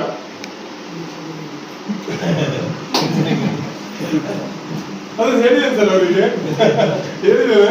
ಬಟ್ ಮಕ್ಕಳ ಸಂಖ್ಯೆ ಹೆಚ್ಚಿರುವಂತಹ ಶಾಲೆ ತಗೊಳ್ಳಿ ಅಂತ ಹೇಳಿದ್ದೇವೆ. ಏನಕ್ಕೆ ಅಂತಂದ್ರೆ ಬರೀ 15 ಮಕ್ಕಳನ್ನ ತಯಾರು ಮಾಡೋ ಬದಲಿಗೆ ಈಗ ನಮ್ಮಂತ ಶಾಲೆಗೆ ಬಂದ್ರೆ 100 ಮಕ್ಕಳ ಇದ್ರು ತಯಾರು ಮಾಡಬಹುದಾಗಿತ್ತು ಅನ್ನೋ ಒಂದು ಆಸೆ, ಬೇರೆ ಬೇರೆ ಏನಿಲ್ಲ. ಈಗ ಶಿಕ್ಷಣದಲ್ಲಿ ಏನಿದೆ, ಈಗ ಇವ್ರ ಇಲಾಖೆಯಲ್ಲಿ ಏನಿದೆ ಅಂತಂದ್ರೆ ಈಗ ಇಲ್ಲಿ ಅವ್ರಿಗೆ ಹೆಚ್ಚುವರಿಯಾಗಿ ಹೋಗ್ಲಿಕ್ಕೆ ಅವಕಾಶನೇ ಇಲ್ಲ. ಹಾಗಾಗಿ ಇಲ್ಲೇ ಗಟ್ಟಿ ಅವರಿದೆ ಅಂತ ಸಂದರ್ಭ ಬಂದ್ರೆ ಬನ್ನಿ ಅಂತ ಹೇಳಿದ್ದೇನೆ. ನಿಮ್ಗೆ ಏನಿದೆ ಅಂದ್ರೆ ಅಂತ ಸಂದರ್ಭ ಬಂದ್ರೆ, ಈಗ ಹೋಗ್ಲೇಬೇಕಾದಂತ ಒಂದು ಸಂದರ್ಭ ಬಂದ್ರೆ ಬನ್ನಿ ಸರ್ ನಮ್ಮ ಶಾಲೆಗೆ ಅಂತ ಹೇಳಿದ್ದೇನೆ. ಇಲ್ಲ ಅಂತಂದ್ರೆ ಎಲ್ಲಿ ಮಕ್ಕಳಿದಾರೋ ಅಂತ ಒಳ್ಳೆ ಶಾಲೆಗೆ ಸೇರ್ಕೊಳ್ಳಿ. ಇಬ್ರು ಶಿಕ್ಷಕರು, ನಿಮ್ಮ ಒಬ್ಬರದ ಮತ್ತು ನಿಮ್ಮ ಇಬ್ಬರದ್ದು ಕೂಡ ಒಂದು ಒಳ್ಳೆಯ ಶಕ್ತಿ ಇದೆ. ಮಕ್ಕಳನ್ನ ತಯಾರು ಮಾಡ್ತಕ್ಕಂಥ ಯಾವುದೇ ಮಕ್ಕಳು ಬಂದರೂ ಕೂಡ ನೀವು ತಯಾರು ಮಾಡ್ತಕ್ಕಂಥ ಒಂದು ಎಬಿಲಿಟಿ ನಿಮ್ಮಲ್ಲಿ ಇರುವುದರಿಂದ ನಾನು ಹೇಳ್ತಾ ಇದ್ದೇನೆ. ಇದು ಈ ಒಂದು ಶಾಲೆ, ನಾನು ಎಲ್ಲ ಶಾಲೆಗೆ ಅಡ್ಡಾಡಿದ್ದೇನೆ ಬಹುತೇಕವಾಗಿ. ಆದ್ರೆ ಇಲ್ಲಿ ಇರ್ತಕ್ಕಂಥ ಒಂದು ವಿಶೇಷತೆ ಬೇರೆ ಶಾಲೆಗಳಿಲ್ಲ. ಅದು ಕೂಡ 2 ಶಿಕ್ಷಕರು ಇರ್ತಾರೆ, ಸರ್ಕಾರಿ ಶಾಲೆನೇ ಅದು. ಇಲ್ಲಿ ನೀವು ಮಕ್ಕಳನ್ನ ತಯಾರು ಮಾಡೋ ರೀತಿನೇ ಬೇರೆ ಇದೆ. ಹಾಗೆ ಮತ್ತೆ ನಿಮಗೆ STMC ಅವರು ವಿಶೇಷವಾಗಿ ನಾನು STMC ಬಗ್ಗೆ ಹೇಳ್ಬೇಕಾದಿಲ್ಲ. ಇಲ್ಲಿ ಏನೇನು ಮಾಡ್ತಾರೆ ಅನ್ನೋ ಬಗ್ಗೆ ಅದು ಇಡೀ ನಮ್ಮ ಗ್ರಾಮ ಪಂಚಾಯತ್ ವ್ಯಾಪ್ತಿಯಲ್ಲಿ ಗೊತ್ತಿದೆ. ಯಾರು ಕೇಳಿದ್ರು ಕೂಡ ಈ 3 ಪ್ರಶಸ್ತಿ ಬಂದನ್ನು ಬಿಟ್ಟು ನಮ್ಮಲ್ಲಿ ಯಾರು ಕೇಳಿದ್ರು ಕೂಡ ಯಲಗೋಟಗಿ ಶಾಲೆ ಬಹಳ ಒಳ್ಳೆ STMC ಇದೆ ಅನ್ನೋ ಬಗ್ಗೆ ಮಾತನಾಡ್ತಾರೆ.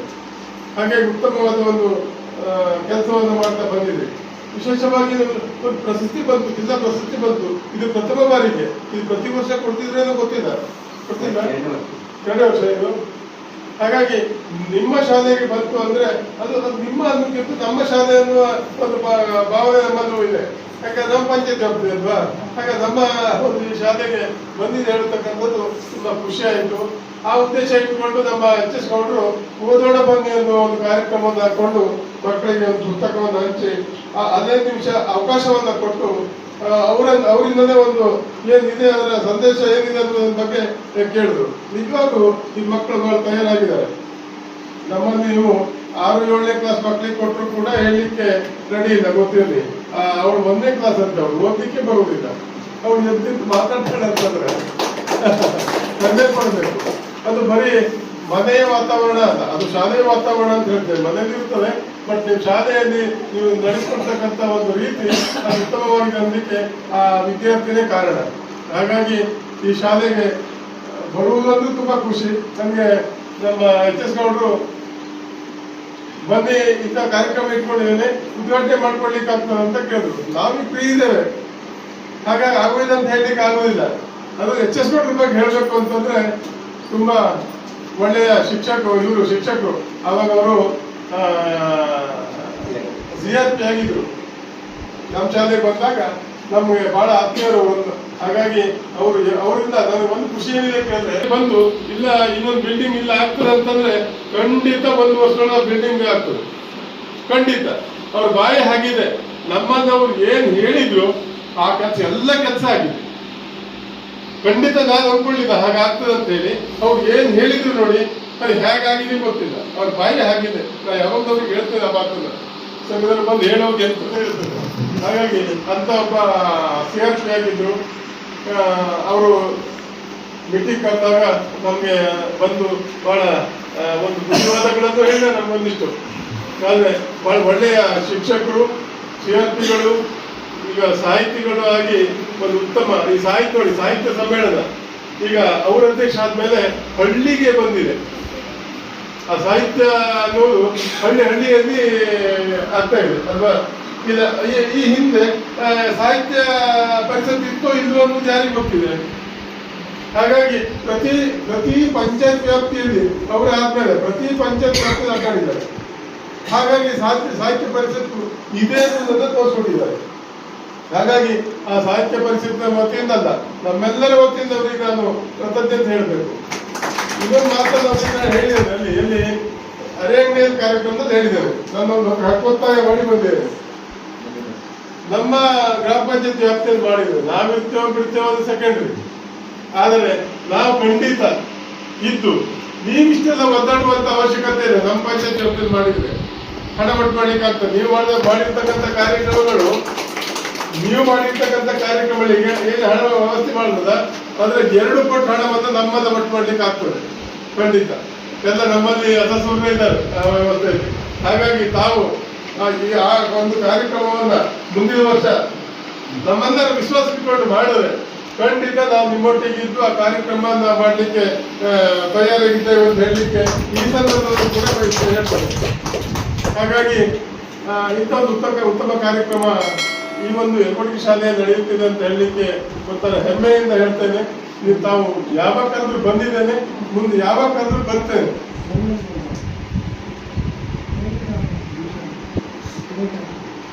ಬರ್ತೀರಾ? ಎಸ್. ಹಾಗೆ ಒಂದು ಒಳ್ಳೆಯ ವಿಷಯವನ್ನು ಹೇಳಿದ್ರು. ಖಂಡಿತ ಸರ್ ಬನ್ನಿ ಯಾವಾಗ ಅಂತ ಹೇಳಿ ಖಂಡಿತ ನಿಮ್ಮೊಟ್ಟಿಗಿದ್ದು ಸಹಾಯ ಸಹಕಾರವನ್ನ ಕೂಡ ಮಾಡಿ ಬಯಸ್ತೇನೆ. ಹಾಗಾಗಿ ತಾವು ನಮ್ಮ ಶಾಲೆಗೆ ಬರಬೇಕು. ಇವತ್ತೇ ಅದು ಡೇಟ್ ಅನ್ನು ಫಿಕ್ಸ್ ಮಾಡಿ ಹೇಳಬೇಕು. ಎಕ್ಸಾಮ್ ಅವಶ್ಯಕತೆ ಇರಲಿಕ್ಕಿರುತ್ತೆ. ಏನೇನು 4 ಗಂಟೆ ಕಾರ್ಯಕ್ರಮ ನೋಡಿ, ತೊಂದರೆ ಇಲ್ಲ, ಬನ್ನಿ ಖಂಡಿತ ನೀವು ನಮ್ಮ ಶಾಲೆಗೆ ಬನ್ನಿ. ನಾನು ಶಿಕ್ಷಕರಿಗೆ ಕೂಡ ಮಾತಾಡ್ತೇನೆ. ಹಾಗಾಗಿ ಒಂದು ಒಳ್ಳೆಯ ಕಾರ್ಯಕ್ರಮವನ್ನು ತಾವು ಮಾಡ್ತೀರಿ ಅಂದ್ರೆ ನಮ್ಮಲ್ಲಿ 73 ಮಕ್ಕಳಿದ್ದಾರೆ. ಹಾಗಾಗಿ ಒಳ್ಳೆಯ ಒಂದು ಕಾರ್ಯಕ್ರಮ ಆಗ್ತದೆ. ಇವತ್ತು ಪಾಲಕರು ಕೂಡ ನಮ್ಮಲ್ಲಿ ಖಂಡಿತ ಸೇರ್ತಾರೆ. ಒಂದು 40-50 ಪಾಲಕರು ಸೇರ್ತಾರೆ. ಹಾಗೆ ಉತ್ತಮ ಕಾರ್ಯಕ್ರಮವನ್ನು ಮಾಡೋಣ. ಮತ್ತೆ ಎಲ್ಲ ವ್ಯವಸ್ಥೆಯನ್ನ ನಾನು ಉತ್ತಮ ಕಾರ್ಯಕ್ರಮ ಮಾಡುವ. ಹಾಗಾಗಿ ಇದು ಕೂಡ ಪಾಲಕರು ಖುಷಿಯಿಂದ, ಅಂದ್ರೆ ಪಾಲಕರ ಸಂಖ್ಯೆ ಕಡಿಮೆ ಇದೆ, ನಾವೇನು ಹೇಳುವಾಗಿಲ್ಲ. ಪಾಲಕರೆಲ್ಲರಿಗಿದ್ದವರಿಗೆ ಆ ಶಾಲೆ ನನಗೆ ಬೇಡ ಅನ್ನೋ ರೀತಿಯಲ್ಲಿ ನಡ್ಕೊಳ್ತಾರೆ. ಎಲ್ಲ ಕಡೆಗೆ ಇರುವಂತಹ ಒಂದು ವಾತಾವರಣ. ಹಾಗಾಗಿ ನಮ್ಮ ಗಣೇಶ್ ನಾಯ್ಕ ಅಧ್ಯಕ್ಷ ಆದ್ಮೇಲೆ ನಾನು ಪ್ರತಿ ಸಾರಿ ಬಂದಿದ್ದೇನೆ. ಅವರು ಕೂಡ ಅವರ ವಾತಾವರಣ ಹೇಗಿದೆ ಅಂತ ಒಂದು 4-5 ಜನ ಇದ್ದಾರೆ. ಅಂದ್ರೆ ನನ್ನ ಶಾಲೆ ಅನ್ನೋದಕ್ಕಿಂತ ಅದು ಅವರ ನಡ್ಕೊಳ್ಳುವ ರೀತಿ, ಅದು ಅಂದ್ರೆ ನನ್ನ ಮನೆಯಲ್ಲೇ ಏನೋ ಒಂದು ವಸ್ತು ಕಳೆದ್ರೆ ಸುಂದಿರ್ತಾರೆ ಗೊತ್ತಿಲ್ಲ, ಆದರೆ ಶಾಲೆಯವಾಗಿ ನೀವು ಹೋರಾಟ ಮಾಡುವ ರೀತಿ ನೋಡಿದ್ರೆ ನಮಗೆ ತುಂಬಾ ಹೆಮ್ಮೆ ಅನಿಸ್ತಾ ಇದೆ. ಹಾಗಾಗಿ ಒಂದು ಉತ್ತಮವಾದಂತ ಕಾರ್ಯಕ್ರಮ ಮಾಡ್ತಾ ಇದ್ದೀರಿ. ತಮ್ಮೆಲ್ಲರಿಗೂ ಈ ಶಾಲೆಯಿಂದ ನಿಮ್ಗೆ ಒಳ್ಳೆಯ ಹೆಸರು ಬರಲಿ. ಈ ಶಾಲೆಯ ಪ್ರತಿಯೊಂದು ಕಾರ್ಯದಲ್ಲೂ ಕೂಡ ಮಾಡ್ತಕ್ಕಂಥ ಶಿಕ್ಷಕರಿಗೆ ಉತ್ತಮ ಶಿಕ್ಷಕ ಪ್ರಶಸ್ತಿ ಬರಲಿ, ಇಬ್ಬರಿಗೂ ಬರಲಿ ಅಂತ ಆಶಿಸ್ತೇನೆ. ಏನಕ್ಕೆ ಅಂದ್ರೆ ನನಗೆ ತುಂಬಾ ಹೆಮ್ಮೆಯ ಶಿಕ್ಷಕರು, ತುಂಬಾ ಖುಷಿ ಕೊಡ್ತಕ್ಕಂಥ ಶಿಕ್ಷಕರು. ನಿಮ್ಮ ಮಾತುಗಳಲ್ಲಿ ಅರ್ಥ ಇದೆ. ಪ್ರತಿಯೊಬ್ಬರು ನೀವಿಬ್ರು ಮಾತಾಡುವಾಗ ನಮ್ಗೆ ಬಹಳ ಖುಷಿ ಅನಿಸ್ತಾ ಇದೆ. ಹಾಗಾಗಿ ಈ ಒಂದು ಶಾಲೆ ಇನ್ನು ಈಗ 5ನೇ ಕ್ಲಾಸ್ ಇದೆ, ಇದು 7ನೇ ಕ್ಲಾಸ್ವರೆಗೂ ಆಗ್ಲಿ ಅಂತ ನಮ್ಮ ಇವ್ರ ಹತ್ರ ಹೇಳಿಸಿ ಆಗ್ತದೆ ಖಂಡಿತ. 7ನೇ ಕ್ಲಾಸ್ವರೆಗೂ ಆಗ್ಲಿ ಅಂತ ಹಾರೈಸ್ತಾ ನನಗೆ ಇಲ್ಲಿ ಕರೆದು ಮಾತಾಡ್ಲಿಕ್ಕೆ ಅವಕಾಶ ಮಾಡಿಕೊಟ್ಟಂತ ತಮ್ಮೆಲ್ಲರಿಗೂ ಒಂದಿಷ್ಟ ನನ್ನ ಮಾತನ್ನು ಮುಗಿಸ್ತೇನೆ.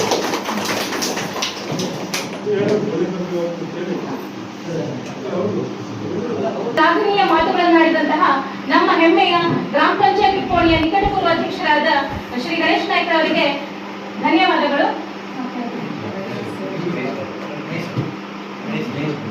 ಈಗ ಮುಖ್ಯ ಅತಿಥಿಗಳಾದ ಶ್ರೀ ಮಹೇಶ್ ಭಂಡಾರಿ ಅವರು ಸಭೆಯನ್ನು ಉದ್ದೇಶಿಸಿ ಮಾತಾಡಬೇಕಂತ ಕೇಳ್ಕೊಳ್ತಾ ಇದ್ದೇನೆ. ಎಲ್ಲರಿಗೂ ನಮಸ್ಕಾರ. ಬಹಳ ಪ್ರಶಂಸೆ ವ್ಯಕ್ತಪಡಿಸಬೇಕಾದದ್ದು ಅಂತಂದ್ರೆ ಆಕ್ಚುಲಿ ನಿಮ್ಮ ನಿರೂಪಣೆಯಿಂದಲೇ ಖುಷಿಯಾಗಿತ್ತು. ಅಂದರೆ ನೀವು ಸ್ಟಾರ್ಟ್ ಮಾಡೋದ ರೀತಿ ಅಷ್ಟು ಚೆನ್ನಾಗಿತ್ತು. ನಾವು ಯಾಕೆ ಓದಬೇಕು ಬಹಳ ಸ್ಪಷ್ಟ ಏನಂತಂದ್ರೆ ಗಣೇಶ್ ನಾಯ್ಕರು ಹೇಳಿದ್ದಕ್ಕೆ ನಾನು ಮತ್ತಷ್ಟು ಕೊಡುವುದೇನಂತಂದ್ರೆ ಇಲ್ಲಿಯ ಶಿಕ್ಷಕರು ಬಹಳ ಇಂಪಾರ್ಟೆಂಟ್. ಅನ್ಕೋದು ಶಿಕ್ಷಕರನ್ನೇ ಯಾಕೆ ಬರ್ತಾರೆ, ಒಬ್ಬ ಉತ್ತಮ ಶಿಕ್ಷಕರು ಇದ್ದರೆ ಮತ್ತು ಅದಕ್ಕೆ ಸರಿಯಾದಂಥ ಎಕ್ಸಲೆನ್ಸ್ ಇರ್ತದೆ, ಅದಕ್ಕೆ ಸರಿಯಾದಂಥ ಹಳೆ ವಿದ್ಯಾರ್ಥಿಗಳ ಸಂಘ ಇದ್ದರೆ ಏನನ್ನಾದರೂ ಮಾಡಲಿಕ್ಕೆ ಸಾಧ್ಯ ಅನ್ನೋದು ನೆಲಪಟ್ಟಿಗೆ ನಿರೂಪಿಸಿದೆ ಅನ್ನೋದಕ್ಕೆ ನಾನು ಕೂಡ ನಿಮ್ಮ ಜೊತೆಯಲ್ಲಿ ಧ್ವನಿಗೊಳಿಸ್ತೇನೆ. ನಿಮಗೆ ತುಂಬ ಹೃತ್ಪೂರ್ವಕ ಅಭಿನಂದನೆಗಳನ್ನು ಸಲ್ಲಿಸ್ತೇನೆ. ಯಾಕೆ ನಾನು ಅದನ್ನು ವಿಶೇಷವಾಗಿ ಹೇಳ್ತೇನೆ ಅಂತಂದರೆ, ಮೂದೋಣ ಬನ್ನಿ ಅನ್ನೋದು ಹೇಳೋದಕ್ಕಿಂತ ಮೊದಲು ನಾನು ಹಳೆ ಈ SDMC ತಾಲೂಕು ಒಕ್ಕೂಟದ ಅಧ್ಯಕ್ಷ ಆಗಿದ್ದೆ. ಆ ಸಂದರ್ಭದಲ್ಲಿ ನಾವು ಬಹಳಷ್ಟು ಶಾಲೆಗಳನ್ನು ನೋಡಿದಾಗ ಎಲೆಕೊಟ್ಟಿಗೆ ಹೆಸರು ನನಗೆ ಕೇಳಿರಲಿಲ್ಲ. ಆದರೆ ಈಗ ಮೊನ್ನೆ ಸುಮಾರು ನಿಮ್ಮ ರಜತ ಮಹೋತ್ಸವ ಎಲ್ಲ ಆದಮೇಲೆ ಎಲೆಕೊಟ್ಟಿಗೆ ಹೆಸರು ಹೆಂಗೆ ವಿಜೃಂಭಿಸ್ತಾ ಇದೆ ಅಂತಂದರೆ, ಹೆಂಗೆ ಚೆನ್ನಾಗಿ ಕೇಳ್ತಾರೆ. ನನಗೆ ತುಂಬ ಖುಷಿಯಾಗಿದೆ. ಬರಲಿಕ್ಕಾಗಿಲ್ಲ, ನಾನು ಆ್ಯಕ್ಚುಲಿ ಕೇಳೇ ಬರುವವನು. ಇಂಥ ಒಂದು ಒಳ್ಳೆಯ ಶಿಕ್ಷಕರು, ಇಂಥ ಒಂದು ಸಮುದಾಯ, ಇಂಥ ಒಂದು SDMC ಬಹಳ ಆ್ಯಕ್ಟಿವ್ ಆಗಿದೆ. ಯಾಕಂದರೆ ಶಾಲೆ ಅನ್ನೋದು ನಾವು ಎಲ್ಲ ದೇವಸ್ಥಾನದ ಬಗ್ಗೆ ಇದ್ರ ಬಗ್ಗೆ ಎಲ್ಲ ಭಾಳ ಮಾತಾಡ್ತೇವೆ, ಭಾಳ ಕಾರ್ಯಕ್ರಮಗಳೆಲ್ಲ ಆಗಿದೆ. ಆದರೆ ಶಾಲೆಯನ್ನು ಉಳಿಸಿಕೊಳ್ಳೋದು, ಶಾಲೆಯನ್ನು ಬೆಳೆಸೋದಿಲ್ಲ. ಇಲ್ಲಿ ನಮ್ಮ ಇಡೀ ಪರಿಸರವನ್ನು ಶೈಕ್ಷಣಿಕವಾಗಿ ಮುಂದೆ ತಗೊಳ್ಳುವಂಥ ಒಂದು ದೊಡ್ಡ ಪ್ರಕ್ರಿಯೆ. ಆ ಪ್ರಕ್ರಿಯೆಯಲ್ಲಿ ನೀವೆಲ್ಲ ತೊಡಗಿಸ್ಕೊಂಡಿರೋದಕ್ಕೆ ಇವತ್ತಿನ ಈ ಕಾರ್ಯಕ್ರಮ ಕೂಡ ಬಹಳ ಅತ್ಯುತ್ತಮವಾದದ್ದು, ಅದು ಸರಿಯಾದದ್ದು ಅಂತ ಈ ಸಂದರ್ಭದಲ್ಲಿ ಹೇಳಲಿಕ್ಕೆ ಇಷ್ಟಪಡ್ತೇನೆ. ಗಣೇಶ್ ನಾಯ್ಕರು ಹೇಳಿದ್ರು, ಅಲ್ಲಿ ಶಿಕ್ಷಕರು ಇಲ್ಲಿ ಬನ್ನಿ ಅಂತಂದರೆ, ಇಲ್ಲಿ ಶಿಕ್ಷಕರು ಬಂದು ಅಲ್ಲಿ ತಗೊಂಡು ಹೋಗ್ಬೇಕು ಅಂತ ಅಲ್ಲ, ಎಲ್ಲಾದ್ರೂ ಇಲ್ಲಿ ಹೋಗೋ ಪರಿಸ್ಥಿತಿ ಅಂದ್ರೆ ನಮ್ಮ ಶಾಲೆಗೆ ಬನ್ನಿ ಅಂತ ಅಷ್ಟೇ. ಹಾಗಾಗಿ ನೀವು ಅವ್ರ ಬಗ್ಗೆ ಏನು ತಪ್ಪಿಲ್ಲ, ಅವರು ಪರವಾಗಿ. ಯಾಕಂದ್ರೆ ಗಣೇಶ್ ನಾಯ್ಕರ ಬಗ್ಗೆ ಬಹಳ ವಿಶೇಷವಾದಂಥ ಪ್ರೀತಿ ಇದೆ. ಒಳಗೆ ಏನಿದೆಯಾ ಅದನ್ನ ಏನೋ ಒಂದು ಬೇಜಾರಿತ ಪರಿಷತ್ತಿನ ಅಂದಾಜ ತಾಲೂಕಿನ ಘಟಕದ ಅಧ್ಯಕ್ಷರಾದ ನಿಜವಾಗಿ ಈ ಕನ್ನಡ ಅಂತಲ್ಲ, ಒಂದು ಶೈಕ್ಷಣಿಕವಾಗಿ ಎಲ್ಲರೂ ಮುಂದೆ ಹೋಗ್ಬೇಕು, ಎಲ್ಲರೂ ಸಮಾನವಾಗಿ ಹೋಗ್ಬೇಕು ಅನ್ನೋದು. ನೆಲಗಟ್ಟಿಗೆ ಇನ್ನೊಂದು ವಿಶೇಷನೂ ಅದೇ, ಇಲ್ಲಿ ಎಲ್ಲ ಜಾತಿಯವರು ಇದ್ದಾರೆ. ನಾನು ಅದನ್ನೇ ಕೇಳಿದೆ, ಬ್ರಾಹ್ಮಣರಿದ್ದಾರೆ, ಮರಾಠಿ ಇದ್ದಾರೆ, ಗೌಡ ಇದ್ದಾರೆ, ಮತ್ತೆ ನಾಯ್ಕ ಇದ್ದಾರೆ. ಇಷ್ಟು ಮಜಂದ್ರೆ ಬಹುತ್ವ ಅಂದ್ರೆ ಇದೆ. ನಮ್ಮ ಭಾರತ ದೇಶ ಇದೆ. ನಮ್ಮ ಭಾರತ ಏನಾಯ್ತು ಅಂತಂದ್ರೆ ಎಲ್ಲರೂ ಇರುವ ದೇಶ ಇದು. ಇಲ್ಲಿ ಎಲ್ಲ ಜಾತಿಯವರು ಇದ್ದಾರೆ, ಎಲ್ಲ ಧರ್ಮದವರು ಇದ್ದಾರೆ. ನಾವು ಪ್ರೀತಿ ಮಾಡ್ಬೇಕಷ್ಟೇ, ಎಲ್ಲರನ್ನ ಗೌರವಿಸ್ಬೇಕು. ಪ್ರೀತಿ ಮತ್ತು ವಿಶ್ವಾಸದಿಂದ ಮಾತ್ರ ಅದು ಸಾಧ್ಯ ಆಗ್ತದೆ. ಹಾಗಾಗಿ ಇಲ್ಲಿ ನನಗೆ ಓದಿದ ಈ ಹುಡುಗಿ ಮಾತ್ರ ಎಲ್ಲರೂ ಯಾರ್ಯಾರು ಓದಿದ್ದೀರಿ ಮತ್ತು ಓದುವ ಆ ತವಕಿದ್ದೀರ, ಅದು ಎಷ್ಟು ಮಜಾ ಇತ್ತು ಅಂತಂದ್ರೆ ನನಗೆ ಆಶ್ಚರ್ಯ ಪಡ್ತು. ಅವರು ಹೇಳುವ ಸಂದರ್ಭದಲ್ಲಿ ಇರುವಂಥ ಆ ಒಂದು ಉತ್ಸಾಹ, ಉತ್ಸುಕತೆ ಇದೆಲ್ಲ ನೋಡಿದರೆ ನೇರವಾಗಿ ನಂಗೆ ನೀವೇ ಕಾಣ್ತೀವಿ. ಸತ್ಯ, ನನಗೂ ಹಂಗೆ ಶಿಕ್ಷಕರ ಬಗ್ಗೆ ತುಂಬ ಗೌರವ ಇದೆ. ನಂಗೆ ನೀವೇ ಕಾಣ್ತೀವಿ. ಮತ್ತು ಈ ಪಾಲಕರ ಸಮುದಾಯ ಇವೆಲ್ಲ ಹಿಂಗೆ ಕುಳಿತಿದ್ದೀರಿ ಅಂತಂದರೆ ಎಷ್ಟು ಕೆಲಸ ಮಾಡ್ಕೊಂಡು ಬಂದಿದ್ದೀರಿ ಅಂತ ಅನ್ಬೇಕು. ಅಷ್ಟು ಕೆಲಸವನ್ನು ಬಿಟ್ಟು ಇಲ್ಲಿ ಬಂದಿದ್ದೀರಿ ಅಂತಂದರೆ ನಿಮಗೂ ಕಾಳಜಿ ಇದೆ, ಇಲ್ಲಿ ಶಿಕ್ಷಕರು ನಿಮಗೆ ಸರಿಯಾಗಿ ಸಿಗ್ತಿದ್ದಾರೆ. ಹಾಗಾಗಿ ಈ ಶಾಲೆ ಎಷ್ಟು ಚೆನ್ನಾಗಿರ್ಲಿಕ್ಕೆ ಸಾಧ್ಯ, ಎಷ್ಟು ಮಕ್ಕಳು ಚೆನ್ನಾಗಿರ್ಲಿಕ್ಕೆ ಸಾಧ್ಯ. ಆದರೆ ನಾವು ಒಂದು ನೆನಪಿಡಬೇಕು, ನಾವು ಇಷ್ಟೆಲ್ಲ ಮಾತಾಡ್ತೇವೆ, ಎಲ್ಲ ಮಾಡ್ತೇವೆ, ಆದರೆ ಮೊಬೈಲನ್ನು ಕೊಟ್ಟು ಇಲ್ಲಿ ನೀವು ಎಷ್ಟು ನೆಟ್ವರ್ಕ್ ಬರ್ತದೆ ನಮ್ಗೆ ಗೊತ್ತಿಲ್ಲ, ನೀವೆಲ್ಲ ವೈಫೈ ಎಲ್ಲ ತಗೊಂಡು ಎಲ್ಲ ಮಾಡ್ಕೊಂಡಿರ್ತೀವಿ. ಮೊಬೈಲ್ ಕೊಟ್ಟು ಓದುವ ಸಂಸ್ಕೃತಿಯನ್ನು ನಾವು ಸದ್ಯಕ್ಕೆ ಕಡಿಮೆ ಮಾಡ್ತೇವೆ. ಎಲ್ಲರೂ ನನ್ನನ್ನು ಇಟ್ಕೊಂಡು ನಾವು ಓದೋದನ್ನು ಬಿಟ್ಬಿಟ್ಟಿದ್ದೇವೆ. ಇವತ್ತು ಧಾರಾವಾಹಿ ಕೇಳಿದ್ರೆ ಸೀರಿಯಲ್ ಆಗಿ ಆ ಸೀರಿಯಲ್ ಹೆಸರು ಹೇಳ್ತೇವೆ ನಾವು. ಯಾವ್ಯಾವುದು ಅಂತ ಹೇಳ್ತಾರಲ್ಲ, ಈಗ ಅದನ್ನು ಹೇಳಿದ್ರಲ್ಲ, ಮತ್ತು ಪ್ರೇಮ ಕಾವ್ಯ, ಅದು ನಮ್ಮ ಆಯಿ ನೋಡ್ತಾರೆ, ನಮ್ಮ ತಾಯಿ ನೋಡ್ತಾರೆ. ಅದು 6 ಗಂಟೆ ಕೂತ್ರೆ ಮತ್ತೊಂದು ರಾಣಿ ಅನ್ನೋದು, 6 ಗಂಟೆ ಕೂತ್ರೆ 10 ತಾಯಿ ನೋಡ್ತಾರೆ. ಬಟ್ ತನ್ನ ತಾಯಿ ನೋಡ್ಲೇಬೇಕು, 82 ವರ್ಷ ನೋಡ್ಲೇಬೇಕು, ನೋಡ್ತಾರೆ, ಬೇರೆ ಇದು ಮಾಡೋದಕ್ಕೆ ಆಗುದಿಲ್ಲ. ಆದರೆ ಅವ್ರ ಜೊತೆಯಲ್ಲಿ ನಾವು ನೋಡುವುದಿಲ್ಲ, ತುಂಬ ಅಪಾಯಕಾರಿ ಅಂತದ್ದು. ಇವತ್ತಿನ ಮಾಧ್ಯಮಗಳೆಲ್ಲ ಹೆಚ್ಚು ಸುಳ್ಳನ್ನೇ ಹೇಳ್ತಾರೆ. ಆದರೆ ನಾವು ಯಾವಾಗಲೂ ನಂಬುದೇನು ಅಂತಂದ್ರೆ ಸುಳ್ಳನ್ನೇ, ನಾವು ಸತ್ಯವನ್ನು ಹೆಚ್ಚು ನಂಬೋದಿಲ್ಲ, ಸುಳ್ಳನ್ನು ಭಾಳ ಬೇಗ ನಂಬ್ತೇವೆ. ನಾನು ಮೊನ್ನೆ ಒಂದು ಕಾರ್ಯಕ್ರಮದಲ್ಲಿ ಇದೇನು ಹೇಳಿದ್ದೇನೆ, ಇರಾನ್ ಯುದ್ಧ ಆದರೆ ಇರಾಕ್ ಬಾಂಬ್ ಹಾಕಿ ಇರಾನ್ ಬಾಂಬ್ ಹಾಕ್ತು ಅಂತ ಅವ್ರು ಹೇಳ್ತಾರೆ. ಒಂದು ಉದಾಹರಣೆ ಅಷ್ಟೇ, ಇರಾನ್ ಬಾಂಬ್ ಹಾಕಿ ಇರಾಕ್ ಬಾಂಬ್ ಹಾಕ್ತು ಅಂತ ಹೇಳ್ತಾರೆ. 1-2 ಹಡಗು ಬಂದರೆ ಅದು ಇಡೀ ತಿಂಗಳು ಸಾಕಾಯ್ತು, ನಮಗೆ ಗ್ಯಾಸ್ ಏನು ತೊಂದರೆ ಇಲ್ಲ ಅಂತ ಹೇಳ್ತಾರೆ. ಒಂದು ಹಡಗು ಒಂದು ದಿವಸಕ್ಕೆ ಮಾತ್ರ ಸಾಕು ಅನ್ನೋದು ನಮ್ಗೆ ಗೊತ್ತಿರೋದಿಲ್ಲ. ಬಟ್ ಈ ಥರದ್ದು ಓದೋದಿಲ್ಲ, ನಾವು ಪೇಪರನ್ನು ಓದ್ತೀವಿ. ಮನೆಯಲ್ಲಿ ಪೇಪರ್ ಅಂತ ಹಳ್ಳಿ ಇರ್ಬೋದು, ಹಳ್ಳಿ ಆದರೂ ಯಾರಾದರೂ ಹೊನ್ನಾರ್ಗೆ ಹೋಗ್ತಾರೆ, ಒಂದು ಊರಿಗಾದರೂ ಒಂದು ಪೇಪರನ್ನು ತರಿಸ್ಕೊಡೋ ಅಥವಾ 1-2-3 ಮನೆಯವರಾದ್ರು ಪೇಪರ್ ತರಿಸುವ ಜವಾಬ್ದಾರಿಯನ್ನು ತಗೊಳ್ಬೇಕು. ಪೇಪರನ್ನು ಓದಬೇಕು, ಡೈಲಿ ಪುಸ್ತಕವನ್ನು ಓದಬೇಕು. ಪುಸ್ತಕ ಇದೆ, ನಿಮಗೆ ಗ್ರಂಥಾಲಯ ಇದೆಯಲ್ಲಿ ಹತ್ತಿರ ಇದೆ ಅಂತ ನಂಗೆ ಗೊತ್ತಿಲ್ಲ, ಗ್ರಂಥಾಲಯ ಹೋಗಿದ್ರೆ ಉಪ್ಪಣಿಗೆ ಹೋಗ್ಬೇಕು. ಈ ಶಾಲೆದಾದ್ರೂ ಪುಸ್ತಕ ಮಕ್ಕಳ ಹತ್ರ ಪುಸ್ತಕವನ್ನು ತಂದುಕೊಂಡೆ, ಯಾಕಂದರೆ ಶಿಕ್ಷಕರಂತೂ ಖಂಡಿತವಾಗಿ ಕೊಡ್ತಾರೆ. ಅದನ್ನು ಓದುವ ಕೆಲಸ ಮಾಡಬೇಕು. ಓದು ಅನ್ನೋದಿದೆಯಲ್ಲ, ನಾವು ಓದೋಣ ಬನ್ನಿ ಈ ಕಾರ್ಯಕ್ರಮದ ಉದ್ದೇಶನೇ ಆದರೆ ನಾವು ಓದಬೇಕು ಮತ್ತು ಹೆಚ್ಚು ವಿಷಯಗಳನ್ನು ತಿಳ್ಕೋಬೇಕು ಅನ್ನೋದು. ನಾವು ಓದದೇ ಇದ್ದರೆ ನಾವು ನಾಶ ಆಗ್ತೇವೆ, ನಾವು ಎಲ್ಲ ಸುಳ್ಳನ್ನೇ ನಂಬ್ತೇವೆ. ಯಾರು ಹೇಳ್ತಾರೆ ನಂಬುವಂಥ ಕೆಲಸ ಆಗ್ತದೆ, ನಾವು ನಾಶ ಆಗ್ತೇವೆ. ಹಾಗಾಗಿ ನಾವು ಹೆಚ್ಚು ಓದುವ ಕೆಲಸವನ್ನು ಮಾಡೋಣ. ಇವತ್ತು ನಾವೊಂದು ಪ್ರತಿಜ್ಞೆ ಮಾಡ್ತೀವಿ, ನಾನು ಇವತ್ತಿಂದ ಓದ್ತೇನೆ ಅಂತ. ನಮ್ಮ ಇವರು ಗಣೇಶ ನಾಯ್ಕರು ಪುಸ್ತಕ ಹೇಳಿದ್ರೆ ಸಣ್ಣ ಪುಸ್ತಕ ಅಂತ, ಅವರಿಗೆ ದೊಡ್ಡ ಪುಸ್ತಕ ಓದುವುದು. ಆದರೆ ನಾನೇನು ಹೇಳಿದ್ರೆ ಇದನ್ನೇ ಓದಿ, ಯಾಕಂದರೆ ಈ ಪುಸ್ತಕ ನಾವು ಓದಿ ಎಷ್ಟು ಚಂದ ಇದೆ ಗೊತ್ತಾ, ಬರೀ ನೋಡೋದಕ್ಕೆ ಮಾತ್ರ ಚಂದ ಇದೆ. ಒಳಗಿರುವ ವಿಷಯ ಒಂದು ಕಥೆ ಓದಿದರೆ ನಾವು ಓದುವ ಚಟವನ್ನು ಬೆಳೆಸ್ಬೇಕು. ನಮ್ಗೆ ಬೇರೆ ಬೇರೆ ಚಟಗಳೆಲ್ಲ ಬೇಕಾದಷ್ಟು ಇರ್ತದೆ, ಆದರೆ ಓದುವ ಚಟ ಬೆಳೆದರೆ ನಾವು ಖಂಡಿತವಾಗಿಯೂ ನಾವು ಇವತ್ತು ನಮ್ದೆಲ್ಲ ಮುಗಿದೋಯ್ತು. ನಮ್ದೆಲ್ಲ ಅಂತಂದರೆ ಪಾಲಕರು ಮುಗೀತು ಅಂತಲ್ಲ, ಆಯುಷ್ಯ ಮುಗೀತು ಅಂತಲ್ಲ, ನಾವು ಮಾಡಬೇಕಂತ ಸಾಧನೆಗಳು ಮತ್ತೇನಿರುವುದಿಲ್ಲ. ಆದರೆ ಅದನ್ನು ಮಕ್ಕಳು ನೋಡಿ ಯಾವಾಗಲೂ ರೋಲ್ ಮಾಡೆಲ್ ಆಗಿರ್ಬೇಕು ಅಂತಂದ್ರೆ ಅವಾಗಲಿಂದ ಮಾತಾಡ್ತಾ ಇದ್ದಂಗೆ ನಾವು ಟಿವಿ ನೋಡಿದ್ರೆ ಮಕ್ಕಳು ಟಿವಿ ನೋಡ್ತಾರೆ ಹೋಗಿ ಅಂತ ಹೇಳಿದ್ರಲ್ಲ ಯಾಕಂತವರು. ಹಾಗೇನೆ ನಾವು ಪುಸ್ತಕವನ್ನು ಓದುವ ಚಟವನ್ನು ಬೆಳೆದ್ರೆ ಎಚ್ಚೆತ್ಕೊಳ್ಳೋದನ್ನು ಭಾಳ ಚಂದ ನಿರೂಪಿಸಿದ್ರು. ಅವಾಗ ನಾವೆಲ್ಲ ಏನು ಮಾಡ್ತಾ ಇದ್ದೇವೆ, ನಾವೆಲ್ಲ ಓದ್ತಾ ಇದ್ದೇವೆ, ಅವ್ರು ಏನು ಮಾಡ್ತಾ ಇದ್ದಾರೆ ಅಂತ ನೀವು ಅರ್ಥ ಮಾಡ್ಕೊಂಡಿರ್ಬೇಕು. ಮಕ್ಕಳು ನಾವೆಲ್ಲ ಓದ್ತಾ ಇದ್ದೀರಿ, ಅವರು ಓದ್ತಾರೆ ಗಲಾಟೆ ಮಾಡೋದು. ನಾವೆಲ್ಲ ಟಿವಿ ನೋಡ್ತಾ ಇದ್ದೀವಿ ಅಂತಂದ್ರೆ ಅವರು ಟಿವಿ ಏನು ಮಾಡ್ತಾರೆ, ಯಾಕೆ ತಪ್ಪಿಲ್ಲ. ಯಾಕೆಂದ್ರೆ ಒಬ್ಬ ಶಿಕ್ಷಕ, ಈಗ ನಮ್ಮ ಇಬ್ರು ಶಾನ್ಭಾಗರು ಅವರು ಶಿಕ್ಷಕರು, ಒಳ್ಳೆ ಗುರುಗಳು, ಅವರನ್ನು ನೋಡಿ ಖಂಡಿತವಾಗಿ ಇಲ್ಲಿ ಎಷ್ಟೋ ಜನ ಮಕ್ಕಳಿಗೆ ಅನಿಸಿರ್ಬೋದು, ನಾನು ಅವರು ಸರ್ ಹಂಗೆ ಆಗಬೇಕು ಅಥವಾ ಮೇಡಮ್ ಹಂಗೆ ಆಗಬೇಕು ಅಂತ ಅನಿಸಿದೆಯಲ್ಲ ನಿಮ್ಗೆ ಯಾರಿಗಾದ್ರು. ನಮಗೆ ಒಂದು ಉದಾಹರಣೆ, ಈ ಒಬ್ಬ ಮುರಾರ ಶಾಲೆ ಒಬ್ಬ ಶಿಕ್ಷಕ ಹೇಳ್ತಾ ಇದ್ರು, ನಿಮ್ಮ ಶಿಕ್ಷಕ ಭಾಳ ರ್ಯಾಂಕ್ ಸ್ಟೂಡೆಂಟ್, ಯಾಕೆ ಶಿಕ್ಷಕ ಆಗಬೇಕು ನೀವು ಅಂತ ಅನಿಸ್ತು ಅಂತ ಕೇಳಿದ್ರೆ ಅವ್ರು ಹೇಳಿದ್ರು, ಆರ್ ಬಂಡಾರಿ ಅಂತ ಸಾಹಿತಿಗಳಿದ್ರು, ಡಾಕ್ಟರ್ ಆರ್ ಬಂಡಾರಿ, ಅವರು ಶಿಕ್ಷಕರಾಗಿದ್ದರು. ನಾನು ಆವಾಗಲೂ ಗ್ರಹಿಸ್ಬಿಟ್ಟಿದ್ದೇನೆ ನಾನು ಶಿಕ್ಷಕಿ ಆಗಬೇಕು ಅಂತ. ಅವರು ರ್ಯಾಂಕ್ ಸ್ಟೂಡೆಂಟ್ ಆದರೂ ಕೂಡ ಆಮೇಲೆ ಶಿಕ್ಷಕಿ ಆದರು. ಶಿಕ್ಷಕರು ಅನ್ನೋದು ಅದಷ್ಟು ಕಡಿಮೆಯ ಗೌರವದ್ದಲ್ಲ, ಶಿಕ್ಷಕರು ಅನ್ನೋದು ಒಂದು ದೊಡ್ಡ ಗೌರವ ಅದು.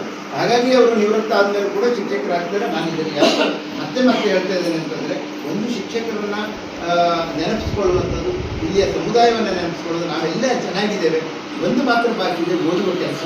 ಅದನ್ನು ನಾವು ಓದೋಣ, ಇವತ್ತಿಂದಲೇ ಶುರು ಮಾಡೋಣ. ಇವತ್ತಿಂದಲೇ ಓದುವ ಕೆಲಸವನ್ನು ಮಾಡೋದ್ರ ಮೂಲಕ ನಾವು ಸತ್ಯವನ್ನು ಅರಿಯೋಣ ಮತ್ತು ಹೆಚ್ಚು ಪ್ರಾಜ್ಞರಾಗೋಣ ಅಂತ ಈ ಸಂದರ್ಭದಲ್ಲಿ ಹೇಳ್ತಾರೆ. ಎಲೆವಟ್ಟಿಗೆ ಯಾಕೆ ಬಂದಿದ್ದೇನೆ ಅಂತಂದರೆ, ಟೈಮ್ ಅಂದರೆ ಎಲೆವಟ್ಟಿಗೆ ಯಾಕೆ ಬಂದಿದ್ದೇನೆ ಅಂತಂದರೆ ನೋಡಬೇಕು ಅಂತ ಬಂದಿದ್ದೇನೆ. ಬರೀ ಸಾಹಿತ್ಯ ಪರಿಷತ್ತು ಅಂತ ಅಲ್ಲ, ಸಾಹಿತ್ಯ ಪರಿಷತ್ ಪ್ರೋಗ್ರಾಮ್ ನಾನು ಅದರಲ್ಲೇ ಇದ್ದೇನೆ ಅನ್ನೋದಕ್ಕಿಂತ ಎಲೆವಟ್ಟಿಗೆ ನೋಡಬೇಕು, ಇಷ್ಟು ಚೆನ್ನಾಗಿದೆ ನೋಡಬೇಕು ಅಂತ. ನೋಡೋದಕ್ಕೆ ತುಂಬ ಖುಷಿಯಾಗಿದೆ. ಹಳ್ಳಿ ನಮ್ಮ ಹಿರೇಬೇಲೆಲ್ಲ ಹಿಂಗೆ ಇದೆ, ಹಿರೇಬೇಲಿನ ಹಳ್ಳಿ ಆ ಥರದ್ದಿದೆ. ಅದು ಶಾಲೆ ಮತ್ತು ಸಮುದಾಯ, ಇಲ್ಲಿ ಶಿಕ್ಷಕರು ಎಲ್ಲ ಚೆನ್ನಾಗಿದ್ದರಿಂದ ನನಗೆ ನಾನು ವೈಯಕ್ತಿಕವಾಗಿ ಕೂಡ ನಾನು ನಿಮಗೆ ಅಭಿನಂದನೆಗಳನ್ನು ನಿಮ್ಮ ಚಪ್ಪಾಳೆ ಮೂಲಕ ಹೇಳಲಿಕ್ಕೆ ಇಷ್ಟಪಡ್ತೀನಿ. ಮತ್ತು ಇದನ್ನು ಈಚೆ ಬಿಡಬೇಡಿ. ಮಕ್ಕಳ ಸಂಖ್ಯೆ ಜಾಸ್ತಿ ಮಾಡೋದು ಏನು ಮಾಡಬೇಕು ಅಂತಂದರೆ ನೀವು ಇದ್ದದ್ದನ್ನೇ ಚೆನ್ನಾಗಿ ಮಾಡ್ಕೊಂಡು ಹೋಗ್ಬೇಕು. ಮಕ್ಕಳು ಬೇರೆ ವಿಷಯ ಆಗೋದಿಲ್ಲ. ಕಾನ್ವೆಂಟ್ಗೆ ಯಾರು ಹೋಗ್ಲಿಕ್ಕಿಲ್ಲ ಇದರಿಂದ. ಹೋಗೋರಿದ್ರೆ ಕರ್ಕೊಂಬನ್ನಿ. ನಿನ್ನೆ ಒಂದು ಆದೇಶ ಹಾಕಿದ್ದಾರೆ, ಕರ್ಕೊಂಡು ಬರುವ ಕೆಲಸವನ್ನು ಮಾಡಿ ಅಂತ ಈ ಸಂದರ್ಭದಲ್ಲಿ ಹೇಳ್ತಾರೆ. ಗಣೇಶ್ ನಾಯ್ಕರ ಸಹಕಾರ ಅಂತ ಯಾವಾಗ ಇರ್ತದೆ. ಮತ್ತು ನಮ್ಮ ಅಧ್ಯಕ್ಷರು ಇಂಥದೆಲ್ಲ ಇದ್ದರೆ ಖಂಡಿತವಾಗಿ ಮತ್ತೆ 10 ಸಲ ಕಂಡು ಬರುತ್ತೆ. ಬಟ್ ಅವ್ರ ಜೊತೆ ನಾನು ಬರ್ತೇನೆ, ನಾವೆಲ್ಲರೂ ಬರ್ತೇವೆ ಅಂತ ಈ ಸಂದರ್ಭದಲ್ಲಿ ಹೇಳ್ತಾನೆ. ನಾವು ಎಲ್ಲರೂ ಒಟ್ಟಾಗಿರೋಣ, ನಾವು ಕನ್ನಡ ಬೆಳೆಸಬೇಕು ಅಂತಿಲ್ಲ, ಪುಸ್ತಕವನ್ನು ಓದುವ ಕೆಲಸವನ್ನು ಮಾಡೋಣ ಅಂತ ಈ ಸಂದರ್ಭದಲ್ಲಿ ಹೇಳ್ತಾ ಇಷ್ಟು ಹೊತ್ತು ನಾನು ಸ್ವಲ್ಪ ಹೆಚ್ಚು ಮಾತಾಡೋದು ನನಗೆ ಗೊತ್ತು ಅಧಿಕ ಪ್ರಸಂಗ ಮಾಡಿದ್ರು. ಬಟ್ ನೀವು ಸಹಿಸ್ಕೊಂಡಿದ್ದೀನಿ. ನಿಮ್ಮೆಲ್ಲರಿಗೆ ಕೃತಜ್ಞತೆಗಳನ್ನು ಸಲ್ಲಿಸ್ತಾ ನಾನು 2 ಮಾತನಾಡುತ್ತೇನೆ. ಶಾಲೆ ದೇಗುಲಕ್ಕೆ ಸಮಾನ. ಶಾಲೆಯನ್ನು ಉಳಿಸಿ ಬೆಳೆಸಿಕೊಳ್ಳಬೇಕು. ನಾವೆಲ್ಲ ಓದುವ ಹವ್ಯಾಸವನ್ನ ಬೆಳೆಸಿಕೊಳ್ಳೋಣ ಎಂದು ಶುಭ ಸಂದೇಶವನ್ನ ನೀಡಿದಂತಹ ಶ್ರೀ ಮಹೇಶ್ ಭಂಡಾರಿ ಅವರಿಗೆ ಧನ್ಯವಾದಗಳು. ಈಗ ಸಭೆಯ ಅಧ್ಯಕ್ಷರಾದ ಶ್ರೀ ಎಸ್.ಎಚ್. ಗೌಡರವರು ಅಧ್ಯಕ್ಷೀಯ ಮಾತುಗಳನ್ನು ಆಡಬೇಕಂತ ಕೇಳ್ಕೊಳ್ತಾ ಇದ್ದೇನೆ. ಈಗಾಗಲೇ ಸರ್ ಮಹೇಶ್ ಭಂಡಾರಿ ಸರ್ ಇದು ಗ್ರಂಥಾಲಯ ಇಲ್ಲ ಅಂತ ಹೇಳಿದ್ರು. ನಾನು ಈಗಾಗಲೇ ನಮ್ಮ ಅಧ್ಯಕ್ಷರ ಗಮನಕ್ಕೆ ತಂದಿದ್ದೇನೆ. ಈ ತಾತ್ಕಾಲಿಕವಾಗಿ ನಾವು ಅಂಗನವಾಡಿಯನ್ನು ಕಟ್ಟಿದ್ದನ್ನು ಅದನ್ನ ಡೆಮೊಲಿಷ್ ಮಾಡ್ಲಿಕ್ಕೆ ಹೋಗ್ಬೇಡಿ, ಅದನ್ನು ಹಾಗೆ ಇಡಿ. ಅಲ್ಲೇ ಗ್ರಂಥಾಲಯದ ರೀತಿ ಅದನ್ನ ಗಮನಕ್ಕೆ ತಂದಿದ್ದೇನೆ. ಅಲ್ಲಿ ನಮ್ಮ ಪರಿಕರಗಳೆಲ್ಲ ಆ ಸ್ಥಳಗಳಲ್ಲಿ ಹಾಗೆ ಇರಲಿ. ನೆಕ್ಸ್ಟ್ ಮುಂದಿನ ದಿನಗಳೆಲ್ಲ ಅದನ್ನು ಗ್ರಂಥಾಲಯವನ್ನು ನಾವು ಪರಿವರ್ತನೆ ಮಾಡೋಣ ಅಂತ ಹೇಳ್ತಾ ಎಸ್.ಎಸ್. ಗೌಡ ಸರ್ ಅವರಿಗೆ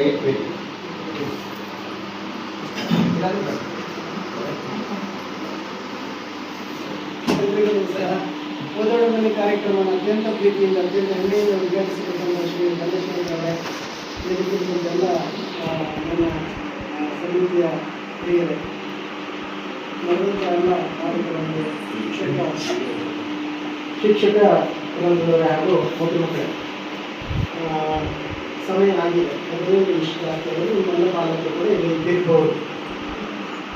ಇದು 2012ರಲ್ಲಿ ನಾನು CRP ಆಗಿ ಇಲ್ಲಿ ಶಾಲೆಗೆ ಬರುವಾಗ ಆ ಶಾಲೆಗೆ ಹುಡುಕ್ಬೇಕಾಗಿತ್ತು ಎಲ್ಲರಿಂದ. ನಿಮ್ಮಲ್ಲಿ ಹಿಂದಿತ್ತು, ದೊಡ್ಡ ಹಿಂದಿತ್ತು, ಜಾಗ ಇರಲಿಲ್ಲ. ಶಾಲೆಗೆ ಇರುವಷ್ಟೇ ಜಾಗ, ಮತ್ತೆಲ್ಲ ಜಾಗ ಇರಲಿಲ್ಲ. ಈಗ ಕಣ್ಣು ಮುಚ್ಕೊಂಡು ಬಂದು ಕಾಣ್ತದೆ. ಅಷ್ಟು ಅದ್ಭುತವಾಗಿ ವ್ಯವಸ್ಥೆಯನ್ನು ಮಾಡಿದ್ವಿ. ಇದರ ಹೆಸರು ಎಲ್ಲಿವರೆಗೆ ಹೋಗಿರ್ಬೋದು? ಈ ಶಾಲೆ ಹೆಸರು ಎಲ್ಲಿವರೆಗೆ ಹೋಗಿರ್ಬೋದು? ಜಿಲ್ಲಾ, ರಾಜ್ಯ, ರಾಷ್ಟ್ರ ಮಟ್ಟದವರೆಗೂ ಹೋಗಿದೆ. ಈಗ ರಾಜ್ಯ ಗುರುತಿಸಿ SDMC ಉತ್ತಮ SDMC ಪ್ರಶಸ್ತಿಯನ್ನು ಕೊಟ್ಟಿದೆ. ರಾಷ್ಟ್ರ ಗುರುತಿಸುವ ಕೆಲಸ ಆಗ್ತದೆ. ಯಾಕೆಂದ್ರೆ ನಿಮ್ಮ ಎಲ್ಲರ ಪ್ರೋತ್ಸಾಹ ಮತ್ತು ನಿಮ್ಮೆಲ್ಲರ ಪ್ರೀತಿಯ ಭಾಗವಹಿಸಲಿಕ್ಕೆ. ಅದಕ್ಕೆ ಮೂಲ ಇದಾಗಬೇಕು. ಈಗ ನಡೀತಾ ಇದೆಯಲ್ಲ, ಇದಾಗಬೇಕು. ಜಗತ್ತನ್ನ ಗೆಲ್ಲಿಕ್ಕೆ ಬಹಳ ಮಂದಿ ತಿಳ್ಕೊಂಡಿದ್ದಾರೆ, ಹಣ ಬೇಕು ಅಂತ, ಶಕ್ತಿ ಬೇಕು ಅಂತ. ಯಾವುದು ಬುದ್ಧಿವಂತಿಕೆ ಒಂದೇ ಸಾಕು. ಇರಾನ್ ಯುದ್ಧ ಮಾಡ್ತಾ ಇದೆ ಎಷ್ಟು ದೇಶಗಳ ಜೊತೆಗೆ? 12 ದೇಶಗಳ ಜೊತೆಗೆ ಇರಾನ್ ಯುದ್ಧ ಮಾಡ್ತಾ ಇದೆ. 12 ದೇಶಗಳ ಜೊತೆಗೆ. ಸಣ್ಣ ರಾಷ್ಟ್ರ ಹೇಗ್ ಮಾಡ್ತಾ ಇದೆ? ಇಬ್ಬರು ಕೆಲಸ ಮಾಡ್ತಾ ಇದೆ. ಅಂದ್ರೆ ಈಗ ಓದಿ ಅದನ್ನು ಮಾಡಬೇಕು ಅಂತಲ್ಲ, ಆದರೆ ಜಗತ್ತನ್ನ ಗೆಲ್ಲಿಕ್ಕೆ ಅತ್ಯಂತ ಪ್ರಮುಖವಾಗಿ ಬೇಕಾದಂತ ಅಸ್ತ್ರ ಶಿಕ್ಷಣ. ಅದು ಇಲ್ಲಿ ಅತ್ಯಂತ ಉತ್ತಮ ಮಟ್ಟದಲ್ಲಿ ನಡೀತಾ ಇದೆ. ಹಾಗಾಗಿ ನೀವೆಲ್ಲರೂ ಕೂಡ ಈ ವಿಭಾಗಕ್ಕೆ ಅತ್ಯಂತ ಪ್ರೀತಿಯ ಧನ್ಯವಾದವನ್ನು ಹೇಳ್ತೇನೆ.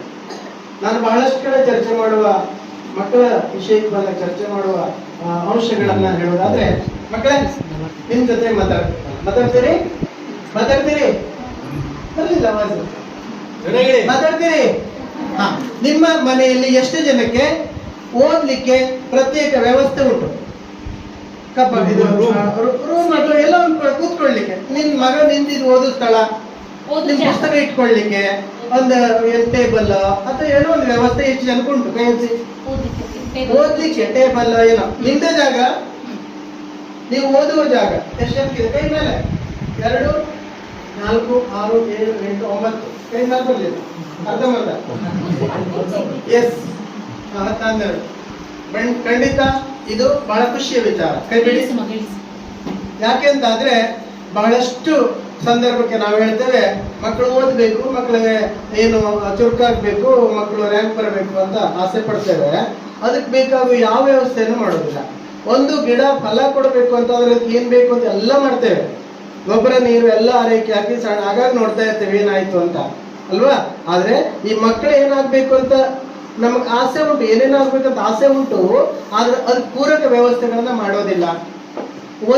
ಒಂದನ್ನು ನೀವು ಗಮನಿಸಿ, ಮಕ್ಕಳು ಓದಬೇಕು ಅನ್ನುವ ವ್ಯವಸ್ಥೆ ಹೇಗಿರ್ಬೇಕು, ಮಕ್ಕಳು ಓದುವ ವ್ಯವಸ್ಥೆ ಹೇಗಿರ್ಬೇಕು, ಅವರಿಗೆ ಪ್ರತ್ಯೇಕವಾದ ಸ್ಥಳ ಇರಬೇಕು, ಅಲ್ಲಿ ಗಾಳಿ ಬೆಳಕು ಅನುಕೂಲ ಇರಬೇಕು, ಅಲ್ಲಿ ಯಾವುದೇ ಆತಂಕಗಳು ಇರಬಾರ್ದು.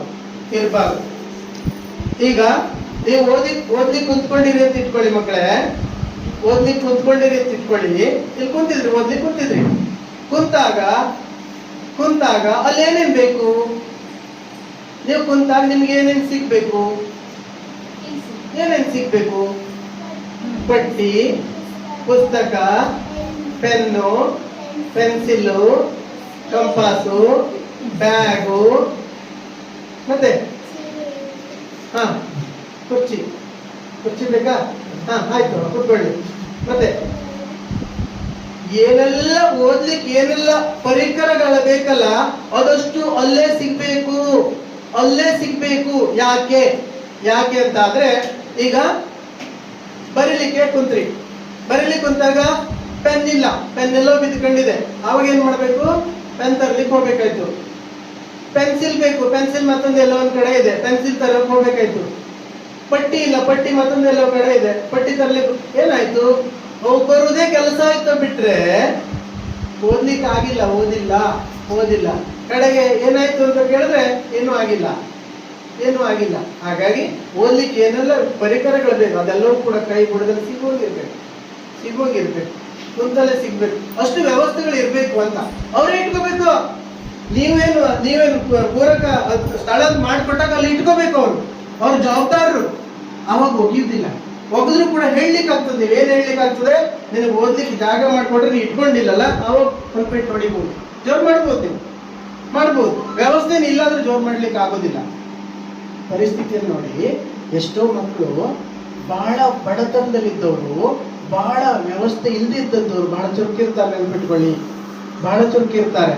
ಆದ್ರೆ ಅವರಿಗಿರುವ ಆತಂಕ ಏನು ಗೊತ್ತಾ? ಮನೆಯಲ್ಲಿ ಜಗಳ, ಮನೆಯಲ್ಲಿ ಟಿವಿ ಆವಾಜು, ಅವರು ಅಜಿತ್ನವ್ರು ಬಂದು ಮಾತಾಡೋದು ಅಲ್ಲ, ಇದೆಯಲ್ವಾ?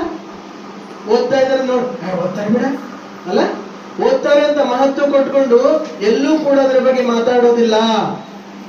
ಮಗ ಓದ್ತಾ ಇದ್ದಾನೆ, ಮಗಳು ಓದ್ತಾ ಇದ್ದಾಳೆ, ಸುಮ್ಮನೆ ಅಂತ ಯಾರು ಹೇಳೋದಿಲ್ಲ. ಇವರು ಪಟಾಂಗ ಅಲ್ಲ. ಅಜಿತ್ನವ್ರು ಬಂದ್ರೆ ಸುಮ್ಮನಿರ್ತಾರ, ಸುಮ್ಮನಿರ್ತಾರ, ಬೇಕಂತ ಮಾತಾಡ್ತಾರೆ. ಆದ್ರೆ ಮಕ್ಕಳಿಗೆ ಓದ್ಬೇಕು. ಟಿವಿ ಧಾರಾವಾಹಿ ಒಂದು ಬಿಡುವುದಿಲ್ಲ. ಈಗಾಗಲೇ ಹೇಳಾಯ್ತು.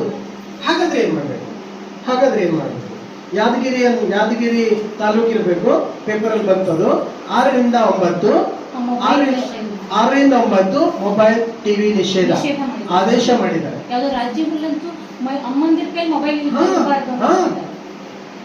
ಆದೇಶ ಮಾಡಿದ್ದಾರೆ. 6ರಿಂದ 9 ಮೊಬೈಲ್ ಟಿವಿ ಬಂದ್. ನಿಮಗೆ ಎಷ್ಟು ಅನುಕೂಲ ಇದೆ ಗೊತ್ತಾ?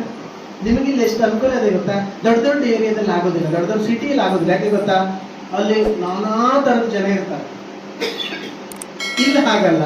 ನೀವು ಯಾವುದೇ ಒಂದು ಆದೇಶವನ್ನ, ಒಂದು ವಿಷಯವನ್ನ ಜಾರಿಗೆ ತರಲಿಕ್ಕೆ ಪೂರಕ ವ್ಯವಸ್ಥೆ ಬೇಕಷ್ಟಿದೆ. ನೀವು ಈ ದಿನದಿಂದ ಒಂದಿಷ್ಟು ಅಂಶಗಳನ್ನ ಯಾಕೆ ಜಾರಿಗೆ ತರಬಾರ್ದು?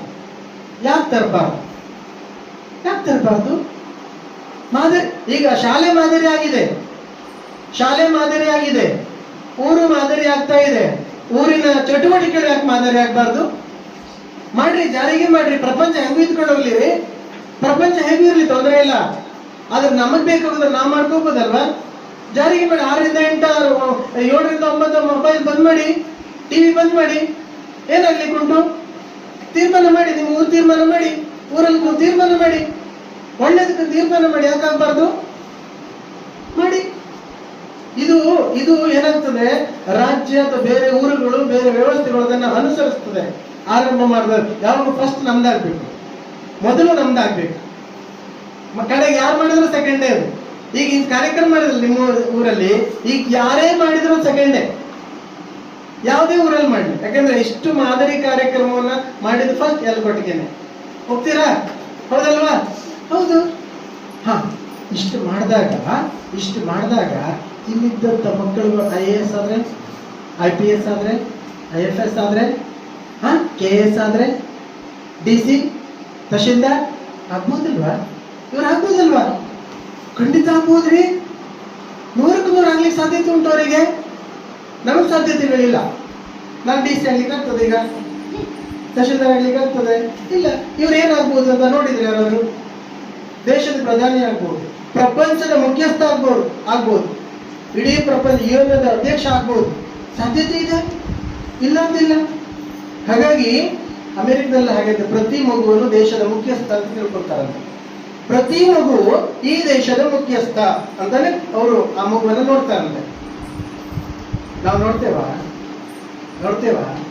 ನಾ ಸುಮಾರು ಜನರ ಹತ್ರ ಕೇಳಿದ್ದುಂಟು, ಮಕ್ಕಳ ಒಳ್ಳೆ ಗುಣ ಹೇಳಿ ಅಂತ. ನಾ SNMC ಟ್ರೈನಿಂಗ್ ಕೂಡ ಹೋಗಿ ಮಾತಾಡಿದ್ದೆ, ನೇರವಾಗಿ ಮಾತಾಡಿದ್ದೆ. ಮಕ್ಕಳ ಒಳ್ಳೆ ಗುಣ ಹೇಳಿ ಅಂತ ಹೇಳಿದಾಗ ಹೇಳೋದಿಲ್ಲ. ಮಕ್ಕಳ ಬ್ಯಾಡ್ದಂತ ಗುಣ ಹೇಳಿ ಅಂದ್ರೆ ಸಾಲ ಬರ್ತದೆ. ಕಿಟ್ಲೆ ಮಾಡ್ತಾನೆ, ತಂಗಿ ಹೊಡಿತಾನೆ, ತಮ್ಮನಿಗೆ ಹೊಡಿತಾನೆ, ಓಡ್ತಾನೆ, ಹಾರ್ತಾನೆ, ಅಲ್ಲ 108 ಓದುವುದಿಲ್ಲ, ಬೈತಾನೆ, 108 ಸರಾಗಿ ಹೋಗ್ಬಿಡ್ತದೆ. ಹಾಗಾದ್ರೆ ಒಳ್ಳೆ ಗುಣ ಇಲ್ವಾ? ನಮಗ್ ಮಾತ್ರ ಒಳ್ಳೆ ಗುಣ ಉಂಟಾ? ದೊಡ್ಡವ್ರಿಗೆ ಮಾತ್ರ ಒಳ್ಳೆ ಗುಣ ಉಂಟಾ? ಹಂಗ ಲಿಸ್ಟ್ ಮಾಡೋಕೆ ಒಳ್ಳೆ ಗುಣ ಅವರಲ್ಲಿ ಜಾಸ್ತಿ ಇದೆ. ಹಿರಿಯರು ಬೆಲೆ ಕೊಡೋರು ಅವರೇ, ಏನಾದ್ರೂ ಬೇಕು ಅಂತ ತಂದು ಕೊಡೋರು ಅವರೇ. ಒಪ್ತೇನಿಲ್ಲ, ಮತ್ತೆ ನಾವು ಮಾಡ್ತೇವ? ನಾವು ಒತ್ತಾಯ ಮಾಡಿದ್ರೆ ಮಾಡ್ತೇವೆ, ಒತ್ತಾಯ ಮಾಡಿದ್ರೆ ಮಾಡ್ತೇವೆ. ಅವ್ರು ಹಾಗಲ್ಲ, ಹೇಳ್ದೇನೆ ಮಾಡ್ತಾರೆ. ಇದು ಸೈಡ್ ಮಾತಾಡ್ತಿದ್ದೆ ಅಲ್ಲ? ನಿಮ್ದು ಕೆಲಸ ಇದೆ. ಅವ್ರೇನು ವ್ಯವಸ್ಥೆ ಮಾಡ್ಕೊಡ್ತಾರಲ್ಲ ಅದನ್ನಷ್ಟು ಬಳಸ್ಕೋಬೇಕು. ಪಾಲಕರೇನು ವ್ಯವಸ್ಥೆ ಮಾಡ್ಕೊಡ್ತಾರಲ್ಲ ಅಷ್ಟನ್ನು ಬಳಸ್ಕೋಬೇಕು. ಎಲ್ಲೇ ಹೋಗ್ಲಿ ಒಂದು ಪುಸ್ತಕ ತರಬೇಕು. ಓದೋದ್ರಿಂದ ಇಡೀ ಜೀವನಕ್ಕೆ ಬೇಕಾದ ಏನೆಲ್ಲ ಸಿಗ್ತದೆ, ಓದೋದ್ರಿಂದ ಏನೆಲ್ಲ ಅನುಕೂಲಗಳು ಹೇಳ್ಬೋದಾ? ಹೇಳು. ಜ್ಞಾನ ಸಂಗ್ರಹ ಆಗ್ತದೆ, ಮತ್ತೆ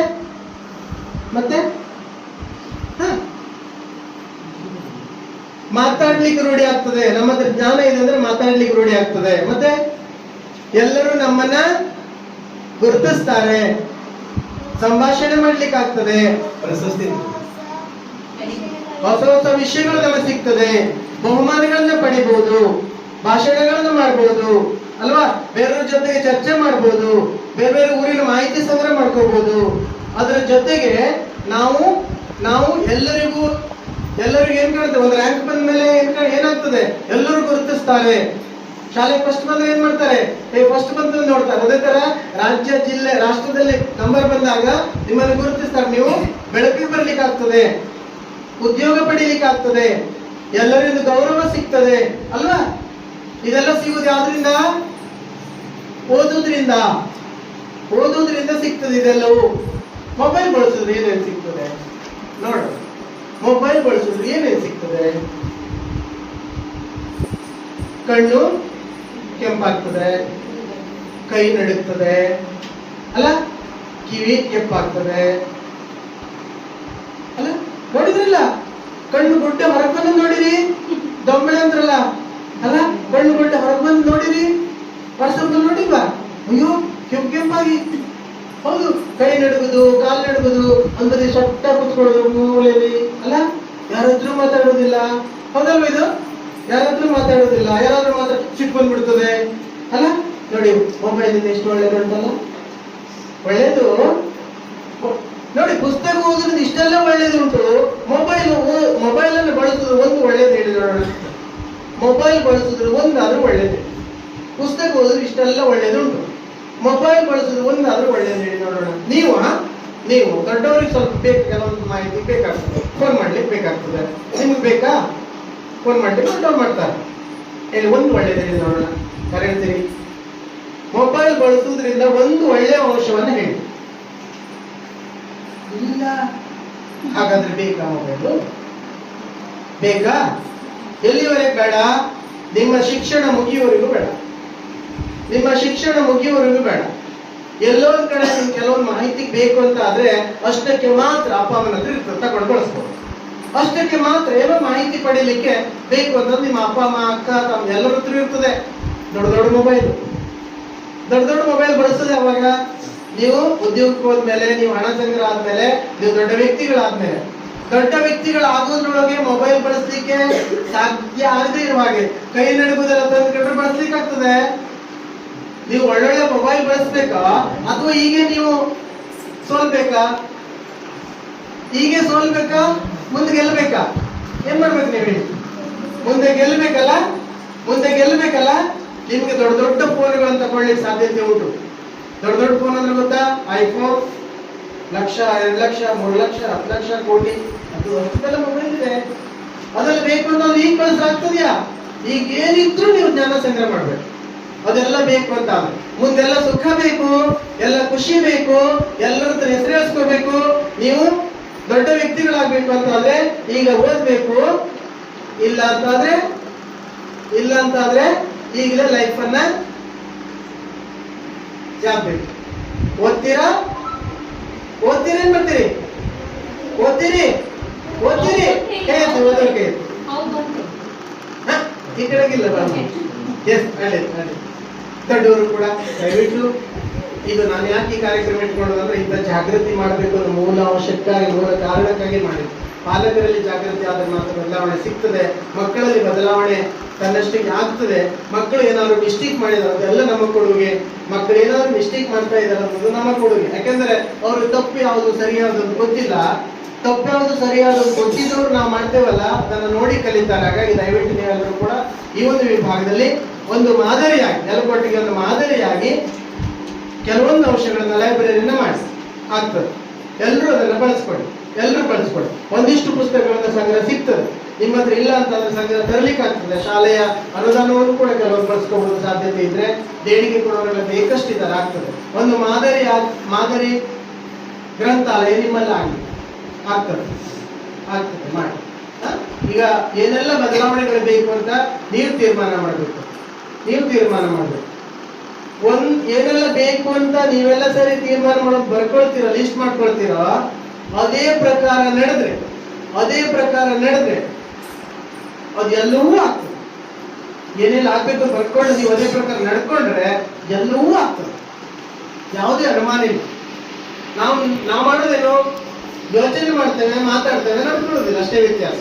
ಹಾಗಾಗಿ ನೀವೆಲ್ಲರೂ ಕೂಡ ಈ ಒಂದು ಓದೋಣ ಬನ್ನಿ ಕಾರ್ಯಕ್ರಮದ ಪ್ರಯೋಜನ ಆಯ್ತು ಅನ್ನೋದಾದ್ರೆ ಇದು ಜಾರಿಗೆ ಬರಬೇಕು. ನೀವೆಲ್ಲರೂ ಕೂಡ ಆ ದಿಶೆಯ ಪ್ರಯತ್ನವನ್ನ ಮಾಡಿ ಅಂತ ಹೇಳ್ತಾ ಇದೊಂದು ಹೊಸ ರೀತಿಯ ಕಾರ್ಯಕ್ರಮ. ಬಹುಮುಖ್ಯವಾಗಿ ಪಾಲಕರಲ್ಲಿ ವಾತಾವರಣದಲ್ಲಿ ಜಾಗೃತಿ ಆಗಬೇಕು ಅನ್ನೋದು ನನ್ನ ಮೂಲ ಉದ್ದೇಶ ಇತ್ತು. ನಿಮ್ಗೆ ಮಾಹಿತಿಯನ್ನು ಹೇಳಿದ್ದೇವೆ, ಅದನ್ನು ಬಳಸ್ಕೊಂಡು ಒಂದು ಹಂತಕ್ಕೆ ಅದನ್ನ ಬದಲಾವಣೆ ತಂದ್ರೆ ಮುಂದಿನ ಮಕ್ಕಳು ನೀವು ಅನ್ಸ್ಕೊಂಡಂಗೆ ಆಗ್ತಾರೆ. ಭಗವಂತ ಆಶೀರ್ವದಿಸುವ ಜೊತೆಗೆ ನಿಮ್ಮೆಲ್ಲರ, ನಿಮ್ಮ ಹಿರಿಯರ ಎಲ್ಲರ ವ್ಯವಸ್ಥೆ ಆಶೀರ್ವಾದ ಇರ್ತದೆ. ಯಾಕಂದ್ರೆ ಈಗಾಗಲೇ ಇಡೀ ವಾತಾವರಣ ಎಲ್ಕೋಟಿಗೆ ಅಡ್ಡಿಲ್ಲ, ಎಲ್ಕೋಟಿಗೆ ಉತ್ತಮ ಎಲ್ಲ ಹೇಳಿ ಶುರು ಮಾಡ್ತಾರೆ. ಅಂದ್ರೆ ಅವರೆಲ್ಲರದ್ದು ಆಶೀರ್ವಾದ ಸಿಕ್ಕಿದಾಗ ನೆನ್ಪಿಟ್ಕೊಳ್ಳಿ. ಈಗ ಒಬ್ರು ಎಲ್ಕೋಟಿಗೆ ಒಳ್ಳೇದು, ಎಲ್ಕೋಟಿಗೆ ಬೆಸ್ಟ್, ಎಲ್ಕೋಟಿಗೆ ಉತ್ತಮ, ಅಲ್ಲಿ ಜನ ಒಳ್ಳೆಯವರು, ಅಲ್ಲಿ ಮಕ್ಕಳು ಚಲೋ ನಡೀತಾ ಇದ್ದಾರೆ, ಅಲ್ಲಿ ಶಾಲೆ ಚಲೋ ಇದೆ, ಏನಾಯ್ತು ಈಗ ಎಲ್ಲ ಒಳ್ಳೇದು ಉಂಟಲ್ಲ. ಅದೇ ಉಲ್ಟಾ ಮಾಡಿದ್ರೆ ಅದೇ ಶಾಪ. ಏನೆಲ್ಲ ಕೆಟ್ಟ ಹೇಳ್ಸ್ಕೊಂಡು ಇರ್ತೇವಲ್ಲ ಅದೇ ಶಾಪ. ಏನೆಲ್ಲ ಒಳ್ಳೇದು ಹೇಳ್ಸ್ಕೊಳ್ತಾ ಇರ್ತವಲ್ಲ ಅದೇ ಆಶೀರ್ವಾದ. ನೆನ್ಪಿಡ್ತೇವೆ, ಇದು 100ಕ್ಕೆ 100 ಸತ್ಯ. ಹಾಗಾಗಿ ನೀವೆಲ್ಲರೂ ಕೂಡ ನೀವೆಲ್ಲರೂ ಪ್ರೀತಿಯಲ್ಲಿ ಭಾಗವಹಿಸಿದ ಸಮಯ ಅರ್ಧ ಗಂಟೆ ಹೆಚ್ಚಾಗಿದೆ. ಹಾಗಾಗಿ ಇಂಥ ಕಾರ್ಯಕ್ರಮಗಳ ಪ್ರಯೋಜನ ಸಿಗುವಂತಾಗಿದೆ ಅಂತ ಹೇಳಿದ್ರೆ ಎಲ್ಲರ ಸಹಕಾರ ಕೊಟ್ಟಿದ್ದಕ್ಕೆ ಅತ್ಯಂತ ಪ್ರೀತಿಯ ಧನ್ಯವಾದ. ನೆಕ್ಸ್ಟ್ ಕಾರ್ಯಕ್ರಮ ನಮ್ಮ ಮಹಿಮೆ ಶಾಲೆಯಲ್ಲಿ ಮಾಡ್ತೇವೆ, ಅಲ್ಲಿ ಎಲ್ಲರೂ ಕೂಡ ಪಾಲಕರು ಸೇರ್ತಾರೆ. ಹಾಗಾಗಿ ತುಂಬಾ ಧನ್ಯವಾದಗಳು. ಜಗತ್ತನ್ನು ಗೆಲ್ಲಲು ಹಣ ಶಕ್ತಿಯ ಅವಶ್ಯಕತೆ ಇಲ್ಲ, ಶಿಕ್ಷಣ ಮತ್ತು ಬುದ್ಧಿವಂತಿಕೆಯಿಂದ ಸಾಧ್ಯ. ಓದಿ ಶಿಕ್ಷಣವಂತರಾಗಿ ಭವಿಷ್ಯದಲ್ಲಿ ಉತ್ತಮ ಪ್ರಜೆಗಳಾಗಿ ಎಂದು ಶುಭವನ್ನು ಹಾರೈಸಿ ಅಧ್ಯಕ್ಷೀಯ ಮಾತನಾಡಿದ ಶ್ರೀ ಎಸ್.ಎಚ್. ಗೌಡ ಸರ್ ಇವರಿಗೆ ಧನ್ಯವಾದಗಳು. ಈಗ ಸಭಾ ಸಂಪ್ರದಾಯದಂತೆ ಕೊನೆಯಲ್ಲಿ ವಂದನಾರ್ಪಣೆ. ನಮ್ಮ SDMC ಉಪಾಧ್ಯಕ್ಷರಾದ ಶ್ರೀಮತಿ ಮಮತಾ ನಾಯ್ಕ ಅವರು ಅದನ್ನು ನಡೆಸಿಕೊಡ್ಬೇಕಂತ ಕೇಳ್ಕೊಳ್ತಾ ಇದ್ದೇನೆ. ಟೋಟಲಿ ಕಾರ್ಯಕ್ರಮ ಏನು ಯಾವ ತರ ಈ ಕಾರ್ಯಕ್ರಮ ಏನಿಸ್ತು, ಏನಾಯ್ತು, ಏನಾಗ್ಬೋದು ಹೇಳ್ಬೋದಾ?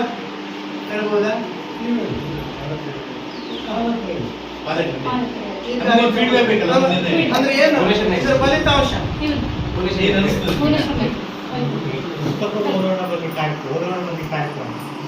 ಓದುವ ಹವ್ಯಾಸ ಮೊದಲಿಂದಲೇ ಇತ್ತು. ನಮ್ಮ ಮನೆಯಲ್ಲಿ ಸುಮಾರು ಪುಸ್ತಕಗಳಾವೆ. ಮೊದಲಿನ ವಾರಪತ್ರಿಕೆ ತರೋದು,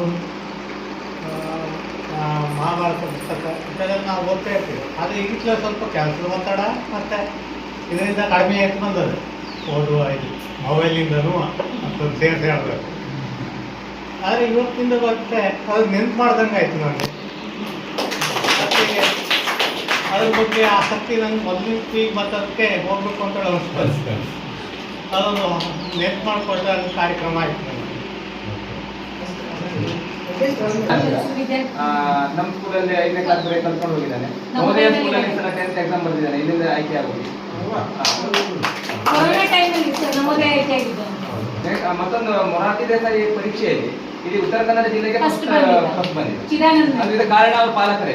ಮನೆಯಲ್ಲಿ ಆ ಓದುವ ವಾತಾವರಣವನ್ನ ಕ್ರಿಯೇಟ್ ಮಾಡಿದ್ರು. ಅಂದ್ರೆ ಇದು ಓದುವ ವಾತಾವರಣ ಇದ್ರೆ ಮಕ್ಕಳು ಬದಲಾವಣೆ ಆಗ್ತದೆ ಹೇಳೋದಕ್ಕೆ ಇವರೇ ಉದಾಹರಣೆ. ಹೌದು. ಮನೆಯ ವಾತಾವರಣ. ಮತ್ತೆ ಯಾರಾದ್ರೂ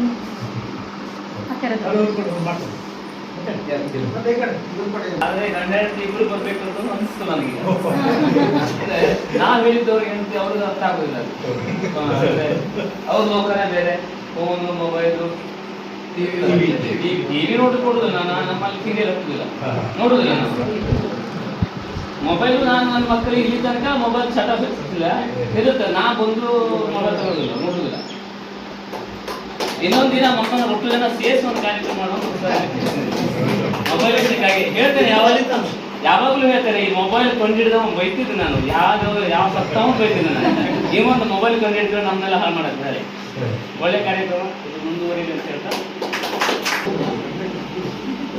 ಕನ್ನಡ ಸಾಹಿತ್ಯ ಪರಿಷತ್ತು ತಾಲೂಕಾ ಘಟಕ ಹೊನ್ನಾವರ ಹಾಗೂ ಸರ್ಕಾರಿ ಕಿರಿಯ ಪ್ರಾಥಮಿಕ ಶಾಲೆ ಯಲಗೋಟಿಗೆ ಇವರ ಒಂದು ಸಂಯುಕ್ತ ಆಶ್ರಯದಲ್ಲಿ ನಿಯೋಜನೆಗೊಂಡಂತಹ ಈ ಒಂದು ಕಾರ್ಯಕ್ರಮ ಓದೋಣ ಬನ್ನಿ, ಇದು ಮೊಬೈಲ್ ಬಿಡಿ ಪುಸ್ತಕ ಹಿಡಿ ಅನ್ನೋ ಮಾತಿಗೆ ಸಾಕ್ಷಿ ಆಯಿತು. ತುಂಬಾ ಖುಷಿಯಾಯಿತು. ಒಂದು ವಿನೂತನ ಕಾರ್ಯಕ್ರಮ. ಈ ಕಾರ್ಯಕ್ರಮಕ್ಕೆ ಅಧ್ಯಕ್ಷತೆಯನ್ನು ವಹಿಸಿದಂತಹ ಶ್ರೀಯುತ ಎಸ್ ಗೌಡ ಸರ್ ಇವರು ಕನ್ನಡ ಸಾಹಿತ್ಯ ಪರಿಷತ್ತು ಅಧ್ಯಕ್ಷರು. ಇವರು ತುಂಬಾ ಒಳ್ಳೆಯ ಕಿವಿ ಮಾತನ್ನು ಹೇಳಿದ್ರು. ಮಕ್ಕಳಿಗೆ ಮನೆಯಲ್ಲಿ ಓದುವಂತ ಆಸಕ್ತಿ ಮೂಡಿಸುವಂತಹ ಒಂದು ವಾತಾವರಣವನ್ನು ಸೃಷ್ಟಿಸಿ ಕೊಡುವುದು ಪಾಲಕರ ಕರ್ತವ್ಯ.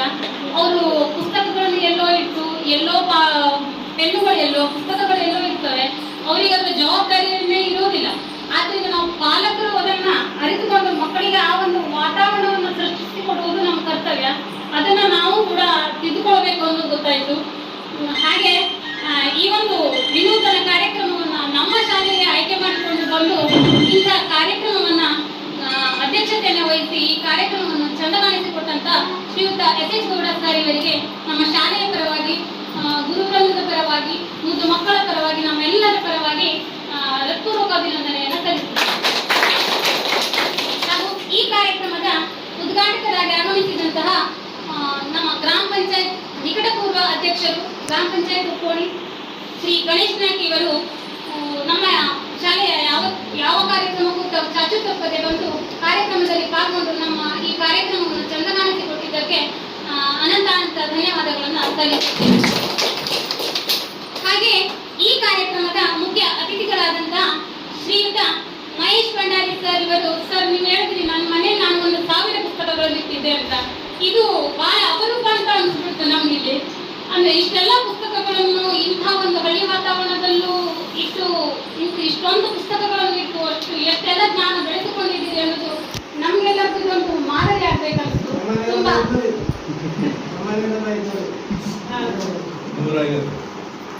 ಹಾಗೂ 50 ಇದೆ ಸರ್, ಜಾಸ್ತಿ ಮಾಡಬೇಕು.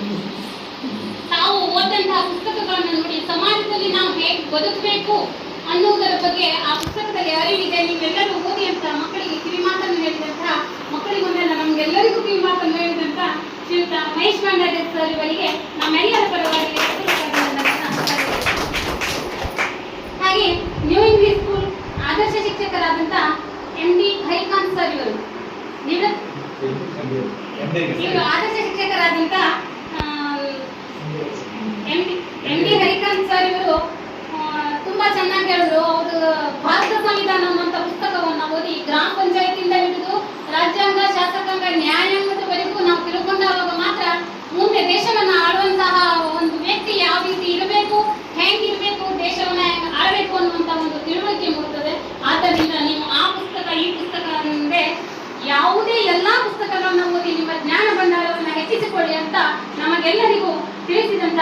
ಶ್ರೀಯುತ ಎಂ ಡಿ ಹರಿಕಾಂತ್ ಸರ್ ಇವರಿಗೆ ಅನಂತ ಧನ್ಯವಾದಗಳನ್ನು ಸಲ್ಲಿಸುತ್ತೇನೆ. ಹಾಗೆ ನ್ಯೂ ಇಂಗ್ಲಿಷ್ ಸ್ಕೂಲ್ ನಿವೃತ್ತಿ ಶಿಕ್ಷಕರಾದಂಥ ಪ್ರತಿಭಾವಂತ ಆದರ್ಶ ಶಿಕ್ಷಕರು, ಸಾಹಿತ್ಯದ ಅಭಿಮಾನಿಗಳು ಆದಂತಹ ಶ್ರೀಯುತ ಜನಾರ್ದನ್ ಸರ್ ಇವರಿಗೂ ಇವರು ತುಂಬಾ ಚೆನ್ನಾಗಿ ಹೇಳಿದ್ರು. ಅಕ್ಷರ ಸಂಗಾತಿ ಅನ್ನುವಂಥ ಒಂದು ಪುಸ್ತಕವನ್ನು ಓದಿ ಮಕ್ಕಳು ಯಾವ ರೀತಿ ಪುಸ್ತಕ ಭಂಡಾರವನ್ನ ಜ್ಞಾನವನ್ನ ಹೆಚ್ಚಿಸಿಕೊಳ್ಬೇಕು, ನಾವು ಯಾವ ರೀತಿ ಪುಸ್ತಕದಲ್ಲಿ ಆಸಕ್ತಿಯನ್ನು ವಹಿಸಬೇಕು ಅನ್ನೋದನ್ನ ತಿಳಿಸಿಕೊಟ್ಟಂತ ಶ್ರೀಯುತ ಜನಾರ್ದನ್ ಭಂಡಾರಿ ಸರ್ ಇವರಿಗೂ ನಮ್ಮ ಶಾಲೆಯ ಪರವಾಗಿ, ಶಿಕ್ಷಕ ವೃಂದದ ಪರವಾಗಿ, ಪಾಲಕ ವೃಂದದ ಪರವಾಗಿ ಮತ್ತು ಮಕ್ಕಳ ಪರವಾಗಿ ಧನ್ಯವಾದಗಳನ್ನು ಸಲ್ಲಿಸುತ್ತೇನೆ.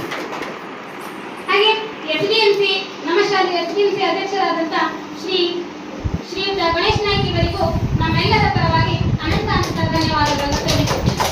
ಹಾಗೆ ಪೂರ್ವ ವಿದ್ಯಾರ್ಥಿಗಳ ಸಂಘದ ಅಧ್ಯಕ್ಷರು ಹಾಗೂ ಶ್ರೀ ಹನುಮಾನಿನಿ ದೇವಿ ಸೇವಾ ಸಮಿತಿಯ ಅಧ್ಯಕ್ಷರು ಶ್ರೀ ದಿನೇಶ್ ನಾಯ್ಕ್ ಮತ್ತು ಶ್ರೀ ಕೇಶವ ಗೌಡ ಇವರಿಗೂ ಕೂಡ ನಮ್ಮೆಲ್ಲರ ಪರವಾಗಿ ಅನಂತ ಧನ್ಯವಾದಗಳು. ಇಷ್ಟು ಹೊತ್ತಿನವರೆಗೆ ತುಂಬಾ ಆಸಕ್ತಿಯಿಂದ ಶಾಂತ ರೀತಿಯಿಂದ ಕುಳಿತು ಈ ಕಾರ್ಯಕ್ರಮವನ್ನು ಚಂದಗಾಣಿಸಿಕೊಟ್ಟಂತ ಮತ್ತು ವಿದ್ಯಾರ್ಥಿಗಳಿಗೂ ಕೂಡ ತಮ್ಮ ಎಲ್ಲರ ಪರವಾಗಿ ಧನ್ಯವಾದಗಳನ್ನು ಅರ್ಪಿಸುತ್ತೇನೆ. ಹಾಗೂ ಪಾಲಕ ಪೋಷಕ ವೃಂದದವರಿಗೂ ಕೂಡ ಧನ್ಯವಾದಗಳು